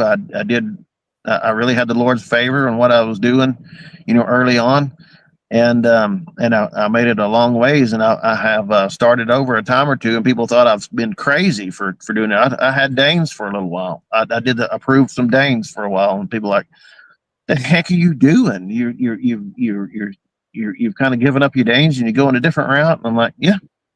But each time I've bettered and bettered myself, and I'm doing it again for hopefully the last time. Yeah. But it's I enjoy it. I enjoy messing with young dogs and stuff, but and breeding and what have you. And it can be overwhelming at times. Oh yeah, yeah. Yeah. How many dogs you got? There's 10 of them on my yard right now, and I'm just kind of housing one of them for a friend in Idaho. So Okay. I really only got 9. Okay. Okay. Cool. Yeah. This is the last question, and we'll take some questions from the chat. Why did you stop using mastiffs, or I mean, mainly particularly Great Danes? I had one of the best dogs I ever had, most impressive dogs I ever had was a Great Dane. Um, it, but he was a Harlequin, and I kind of like the line breed, and you can't line breed Harlequins. Right. And the other stuff, I sorted through a bunch of Danes, and the 2 that were my breeding pair was kind of a fawn colored Dane and a Harlequin, and this Harlequin dog, I bet he was Harlequin bred to Harlequin. Looking based on my knowledge about Danes now, but and then I'm pretty sure that there was Harlequin in the female that I bred to. She had a little bit of ticking on her ear, both her ears, and I bred them dogs together, and I produced some pretty good dogs, but there was a lot of problems with the litter, with deafness and color. Like I had some white dogs and some blue-eyed dogs, and they couldn't. That and one of the dogs that I'd kept, I really really liked, probably the best dog out of the whole litter. That sucker had yellow eyes. Mm. Didn't think nothing. I mean, I didn't. Big whoopee, but he didn't have. He couldn't see at night. Like he was phenomenal in the daytime. Yeah. Really, really good finder holder dog. But you take him hunting at night, and he'll get hung up on the simplest of stuff. And he never was. He just is severely handicapped at night, and you couldn't tell what was going on. And hell, I hit him with a flashlight. It dawned on me one day. I had to hit him with a flashlight, and it's like his eyes aren't shining back at me. He couldn't. He didn't have no night vision. He couldn't magnify the light at night like other dogs can. That's crazy. So what I wound up doing was crossing one of them other Danes. He was a Harlequin dog to a bull lurcher of mine, and everything in that thing turned out Phoniquin or Harlequin or it was like the color gene really got me. I just if I couldn't line breed them, and I didn't have, I looked for. So I didn't have the connections that I do now to people throughout the world, and so what I was getting was kind of local dogs, and I was looking for problem dogs that would show some kind of a prey drive or hunt drive or hardness or some sort of desire to catch and kill. You said that. I watched your interview with Documentary TV. I actually didn't know it was you when I first watched it until I talked to my girl. I can't remember her name. The Working Danes. Yeah, but yeah, I figured out that you was been on you. documentary? yeah. I did his first. Oh, okay. He changed something, and I did his first podcast. He wanted to make it about Danes, and that was my first podcast ever, and I'm very sure it showed. Unless he did a lot of heavy editing. Yeah. Okay. But Yeah. I would. I'd hate to go back and listen to that. I probably shared some decent information on there, but That was a great interview. well, thank you. Yeah. But yeah, if y'all got some questions, we'll go through the questions and we're gonna let Mr. Dean. Hey, you gentlemen, excuse me for a minute. I gotta go drain the vein. Okay, go ahead. Let's see. I'm throwing right now. Oh, another thing I wanted to tell you while you're sitting there looking at questions was I Okay. wound up collaborating with uh, Southern Cross Cut Gear. Yeah, yeah. They're I heard about that. Yeah, we made a vest, a run and catch dog style vest for run and catch dogs. I'd always been I always liked the Australian type vest and how those are made and manufactured. But the Americans just they run a different style of vest, and I Yeah. didn't like it at all. It exposed the lower shoulder, and that's where most of my dogs would take damage. And it's just needless and pointless. Mm. And I didn't understand why they left that open. I mean, it's not like a dog's arms, their legs can move side to side. They move forwards and backwards. And why that side need to be left open like that and so exposed, that lower shoulder, just to sit there and take so many hits and be turned to hamburger, over the course of a dog's young career, Yeah. was pointless to me. And like a lot of your harder dogs took that hit right in that shoulder. And so I've always been sponsored or sponsored by or had Australian made vests, and I loved them, and it stopped that lower shoulder damage. And I after I lost my last sponsor, he had some health problems, and he was turning down half the work that he had. And then I was approaching him as like, Jared, I need a couple more vests. He was like, well, he told me it was dilemma and stuff. I said, well, I'll tell you what, since you got so much work that more than what you can handle, how about we just part ways, and I go elsewhere. He said, I said, you ain't got to make me no vests or anything like that no more. You ain't got to make me free vests or anything like that. He said, all right. And he said, no problem. And so I then approached a couple of the largest American manufacturers, and I talked to them, and both of them great people, and they accepted my offer.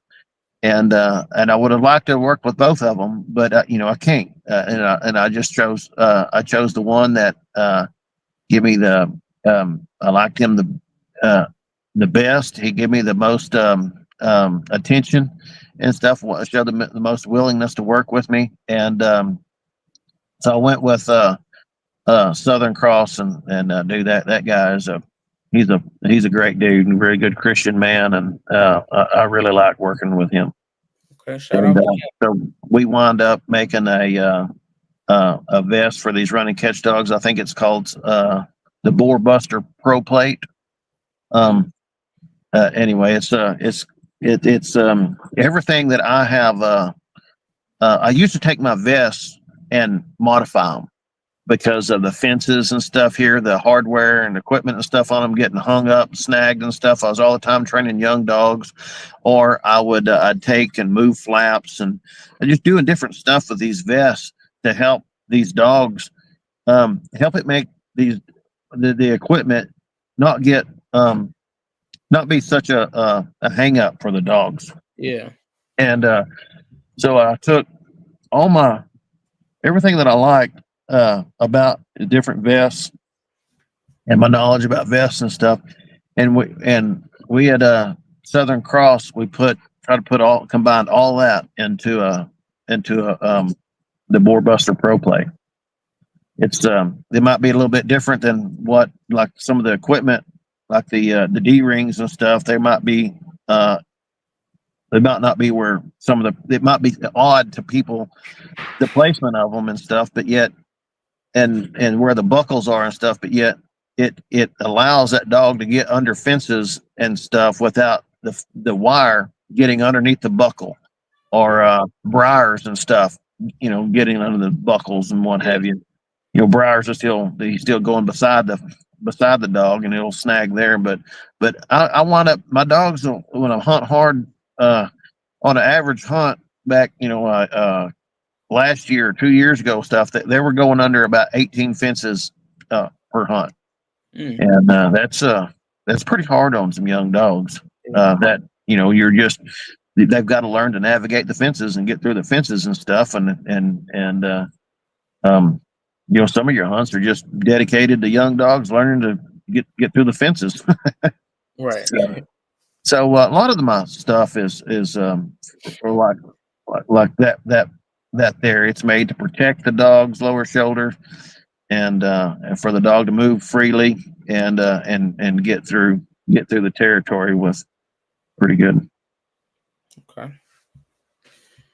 So Belushi, or I'm not sure if I said that right, says, what does Dean think is a better catch dog between a bulldog breed at 80 to 90 pounds and a bulldog times bulldog sighthound cross at 80 to 90 pounds?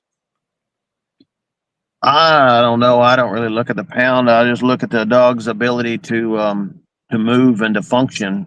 I look at the structure and the height more than I do how much the dog weighs. And but if it really depend on how you're trying to utilize that dog. Is he just a lead-in catch dog, or you using him as a lead-in catch dog and stuff? If so, you really want a lot of hardness. You want that hard. You don't want that to be manipulated any at all, really. You don't want really half sight. I mean, I use a lot of these dogs as lead-in catch dogs and stuff. They work great, but when you're catching in the brush and you're catching on the pig's terms and you're catching in the nastiest, thickest crap that there is and stuff, and you're taking punishment because you can't hold clean. I want a sure enough dog that's got that battle type mentality. I want that bull type dog there, and I would just keep it pure. But if the dog can't breathe, if he can't move and stuff, if it's a athleticism deal that he's asking about, then and you're needing athleticism, then go with the half, the cross. Okay. All right, let's go. Let's see what else we got.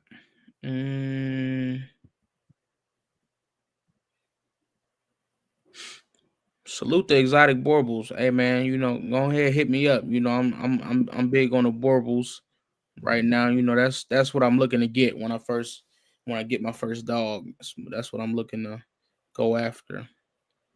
So exotic baubles, hit me up, man. I like to do some work with you. Let me see. Somebody asked, is the vest a finished product? Yeah, that's a good question. New dog man kennels. Yeah. So yes, as far as I'm concerned, yes, it is. I haven't. He sent me a lot of prototypes, and we tweaked them. And he sent me some what he thought was going to be finished products. I told him we need to tweak them. He made the changes, and I have. That's just what I'm running. I made the changes myself to them, altered them the way I kind of did some other vests in the past. But he made those changes. I have seen the changes that there some of the vests that some Pig Dog and friends have bought, and I've looked at them, and they look like a finished product to me. I'm happy with them. There we go. Okay. But I haven't told him, hey, I need the finished product for all my dogs. Say send me 5 or 6 vests or anything. I'm just running the prototypes. Right. So Caveman asks, have you ever thought about adding hound or pointer blood for stamina?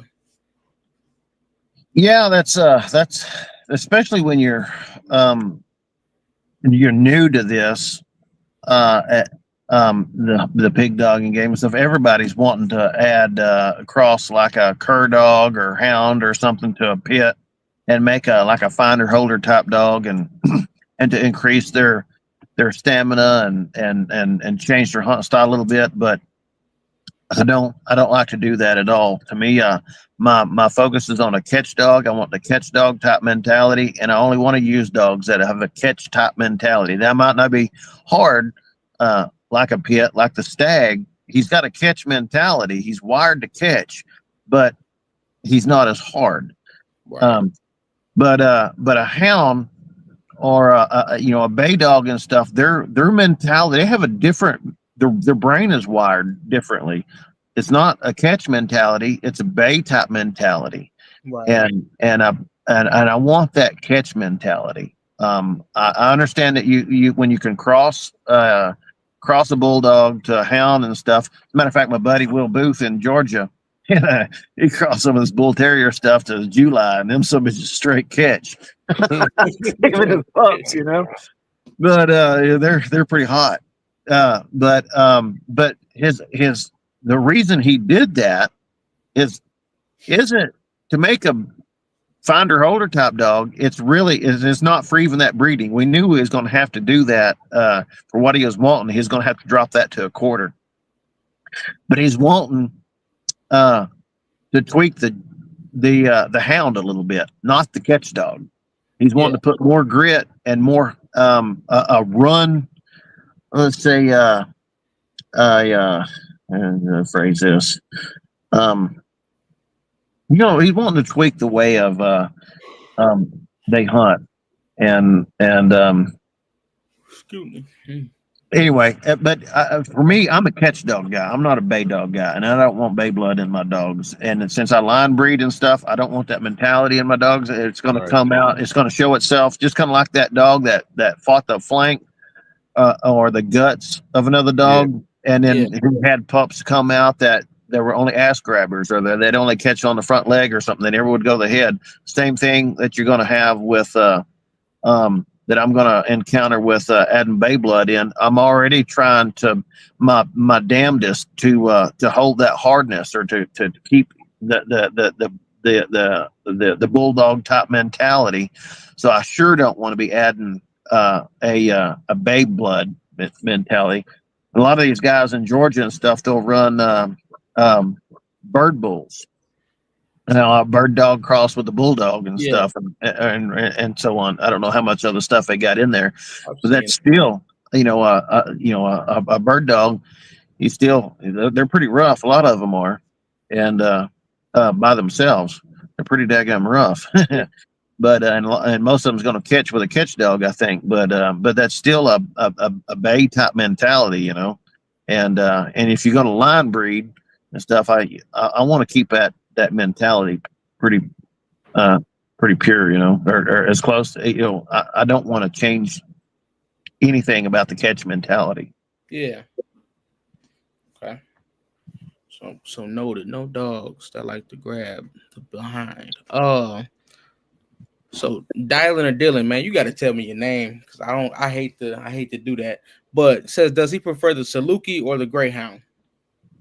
The Greyhound, the Saluki, from my understanding, is they're kind of a weird dog a little bit, but they have tremendous amount of stamina. They are the fastest thing in the world over 2 minutes. I don't know if anybody knew that or not. That's kind of a deal about the Salukis, like the cheetahs and stuff. The cheetah is the fastest thing in the world, but over 2 minutes, the Saluki is the fastest thing in the fastest animal, land animal in the world. Yeah, I didn't know that. Wow, but I don't think that they are quite as hard on big game as what some of the what you can get as what these coyote guys are producing. Some of their stags are. I have given a lot of thought to Saluki and adding that in for heat tolerance and stamina and stuff, and because you're always wanting to try to improve something, and I think if a person didn't really consider that, being what the Salukis are, he's kind of foolish. But so it's a great question, but really I don't know where I would even get my hands on one to get it. And based off what I have, everything I have ever learned from them, they're probably not going to be quite as hard as like a stag. Right. Okay. I don't know if you Can you see that? Crockett said, "Man, pig hunting will make the hair on your neck stand up, and you might mess yourself a little bit." Yeah, it's an adrenaline rush for sure, especially when you're starting out. To me, it's not. I've lost the adrenaline.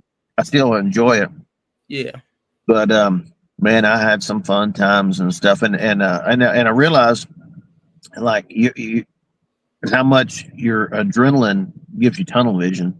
Like when I was asked to kind of write some stuff in a book, a chapter in a book. One time it was over in the UK, it was a book in the UK, and so I started videotaping. This is how I got into videotaping and stuff. Videotaping to try to get some pictures and stuff for this book, and and I was watching the video to give an account of what was going on, and I realized through watching the videos that I was taking that what I thought was going on with certain dogs really wasn't going on with them. Like the dog that I thought wasn't pulling his weight was probably doing the majority of the weight pulling, you know, and stuff. And I realized like, you know, that adrenaline, even though you think you're pretty calm, it's still going. right. So yeah, even for years, even after I was going, I still had some adrenaline there. But for it, I love seeing it with new people and stuff. But there's a lot of adrenaline. I would say that there's more of adrenaline with the bay dog style of hunting than there is with the running catch dog style of hunting, because the running catch dog is so much more calmer and stuff. It's just one or two dogs out there holding a big boar, and like a lot of times there's not even there's no noise, no nothing, you know. All right. Okay, let me see. And also too with the bay dog, and it's usually a group of people out there, and it's a lot. You know, you get a group of your buddies out there doing it, and it's it's a different style of pig dog, and then it's got its safety aspects, and it's got its pros and its cons, and one of the great attributes or the aspects of bay dogging is you can ride around in a buggy with your buddies and, you know, talk and listen to the dogs bay, and you know, it's not all hectic and pandemonium until you cut the catch dogs loose, and when you cut them loose, you're right there, you know, you run in behind them. So, but it's a lot of fun. You know, you can get everybody staged up there. It's not as physical with my style of doing it. There's a lot of running involved in it, and stuff, and you're exhausted. And well, a lot of times when you get to a catch, if it's 400 or 500 yards away, you know, it's especially carrying a little one with you sometimes. You get pretty exhausted, and not everybody thinks they you know, can run pretty good until you start trying to run to a catch out there 400 yards away, and you're sucking wind, and you don't realize how out of shape we are until you really got to run 400 yards to a catch, you know. Let me ask something that's on topic here.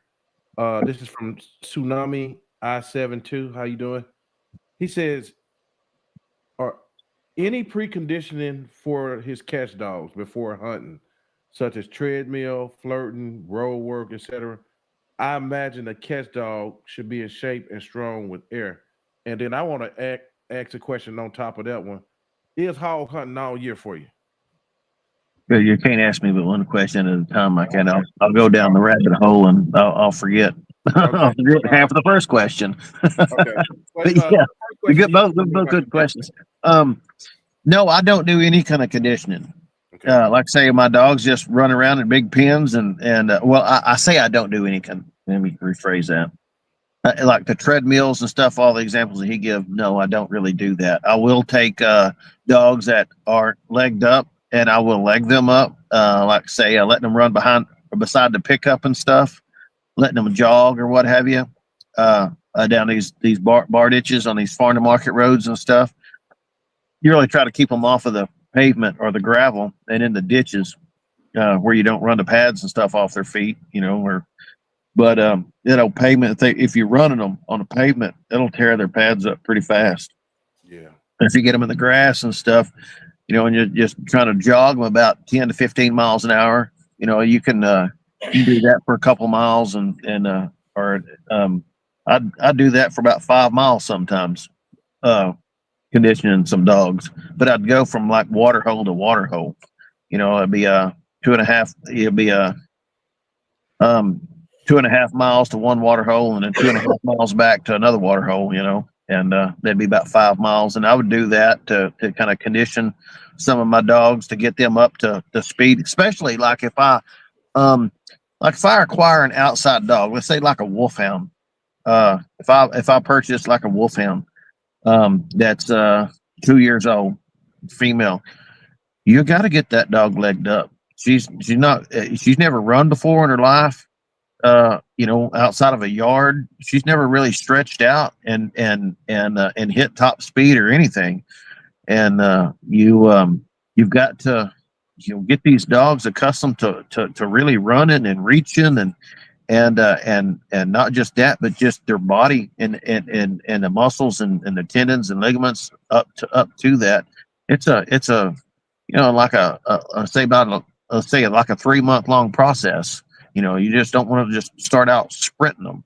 But no, I don't do treadmills or anything like that. Once I kind of get a dog up to that kind of conditioning and stuff, I'm usually hunting it enough to kind of keep it in somewhat decent shape. Plus, he's out there in them big pens running and playing and stuff, and they keep themselves in decent amount of shape. But I will say this: that buddy of mine, you asked me how many dogs I had, and I told you I was keeping a dog for a guy.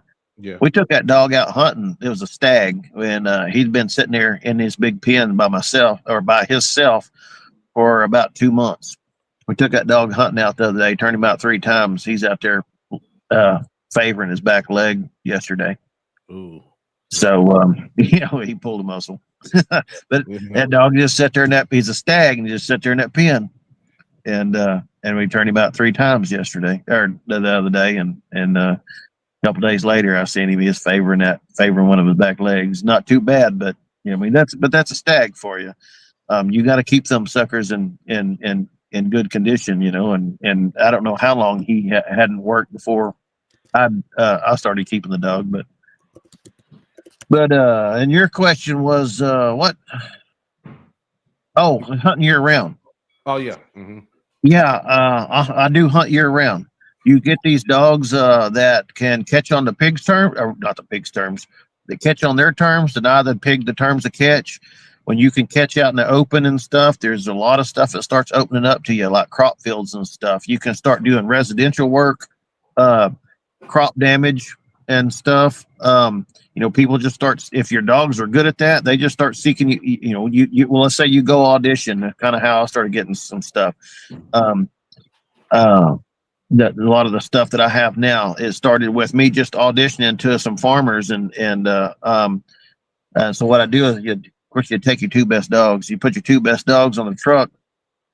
I don't have a dog box, by the way. My dogs just ride loose on the back of the truck, and I don't want a dog box. The dogs just ride loose on the back of the truck, and I we'll go look at his fields. Of course, it's with like thermal or night vision or something. And you take that old rancher out, he might take it. He's like, well, can my grandson come? I'm like, sure. A grandson be in the back, he be up here. This is before the open container law in your pickup, But right. He he'd ask, well, can I bring some beer? I'm sure. You can bring your beer. So he's sitting there drinking beer and driving around at night, looking at his fields. I'll show him the thermal, show him the pigs in his field. He'll be like, my gosh, there'll be, thought there'd be a couple out there. There'd be like 50 or 60 out there. And he's like, he's having heart palpitations, He's so I send the dogs out there, and each dog go out there and grab their own pig, go out and we just drive through the gate, and he's sitting there holding his beer, and you just drive him right to the catch, and let his grandson stab a pig, or you throw one down and tie it, and dog runs over there while you're tying. The dog runs over there and assists the other dog, and then you get over there and you throw that pig down and tie it. Dogs just jump in the back of the pickup, or just sit there and while you're tying, or you tell them to load up, they load up in the back of the pickup. And he's like, that is the coolest thing I've ever seen. and the most efficient. He's like, I've done this before. As a matter of fact, I really wasn't going to give you the permission. I was just bored and wanted to go. We've gone out with other people like bay doggers and stuff. And he's like, Dean, I had a good time. I enjoyed it. He said, but it put me in a rough spot because I was over like on the neighbors and we don't really have all that great of a relationship. And here I am like with a group of people over on my neighbor, and we kind of got to keep decent relationships and stuff. But where I'm over in my neighbor's 2:00 in the morning, because the pigs run over here, and this is where the dogs went and stuff.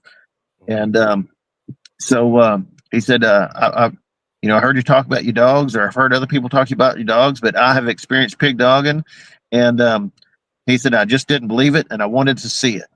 And he said, it is everything you've said and more. And he said, and he's like, not only can you have this field, but you can have all my fields.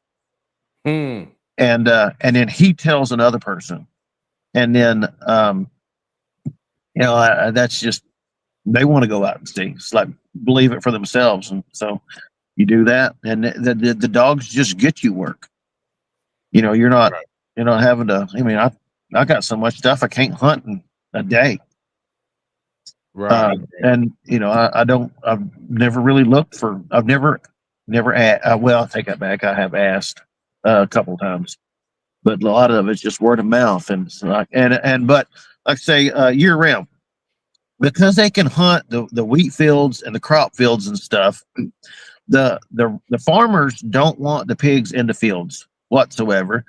But during deer season, you can't be running through the woods and stuff, or you get caught on the cameras, and you cause a big conflict with the hunters and the landowners. You just cause a lot of drama with them, and the deer hunters are paying that they're paying to hunt. And I mean, I'm a deer hunter too, and I get it all, and if because of the dog's ability to run them down and catch them in the crop fields without them leaving and getting in the woods and stuff, they're like, just do it as long as you're welcome to do it, as long as you don't cause any drama. And in 10 years, I've wound up on a game camera once. Yeah. And I've never lost permission. And I hunt during the deer season, and and that's one of my most favorite times to hunt. But just because the dogs enable that, it's not like it's the problem with a lot of dogs when you don't have enough sight hound in there. You send them to pigs, and they're only as fast as the pigs, and the pigs take them off to the brush before they can catch. When they run under the fence, and now you're 400 or 500 yards into the brush, your dogs are exhausted, and they're probably 800, 900, 1,000 yards away from you, caught, and you're suffering now. You're looking at heat exhaustion, heat stroke. The dog's numb. He's run at full speed. Just top end speed for, let's say, 800, 900, 1,000 yards. And then, and at first, what you see is what a dog that's only as fast as a pig, for the first about 200, 300 yards, they can keep track with the pig. They're right there about 20 steps behind it. But then that pig starts pulling away, and he takes you to the brush, and pretty soon he's got like 100 yards on you, and on them dogs that are just as fast as the pig. And then the pig, they either never get the dog or the pig caught, and they're exhausted, and now they're not ready to go catch another one for quite a while, or now you're caught a long ways away on the pig's terms, which is a lot more dangerous than catching on the dog's terms, because now the dog can't really hold cleanly. So it's caught in a place where it can't hold clean. It's exhausted. It's hot, and by the time you get there, your dog is probably he's probably pretty numb. That pig sees you, jerks one time, and he's gone.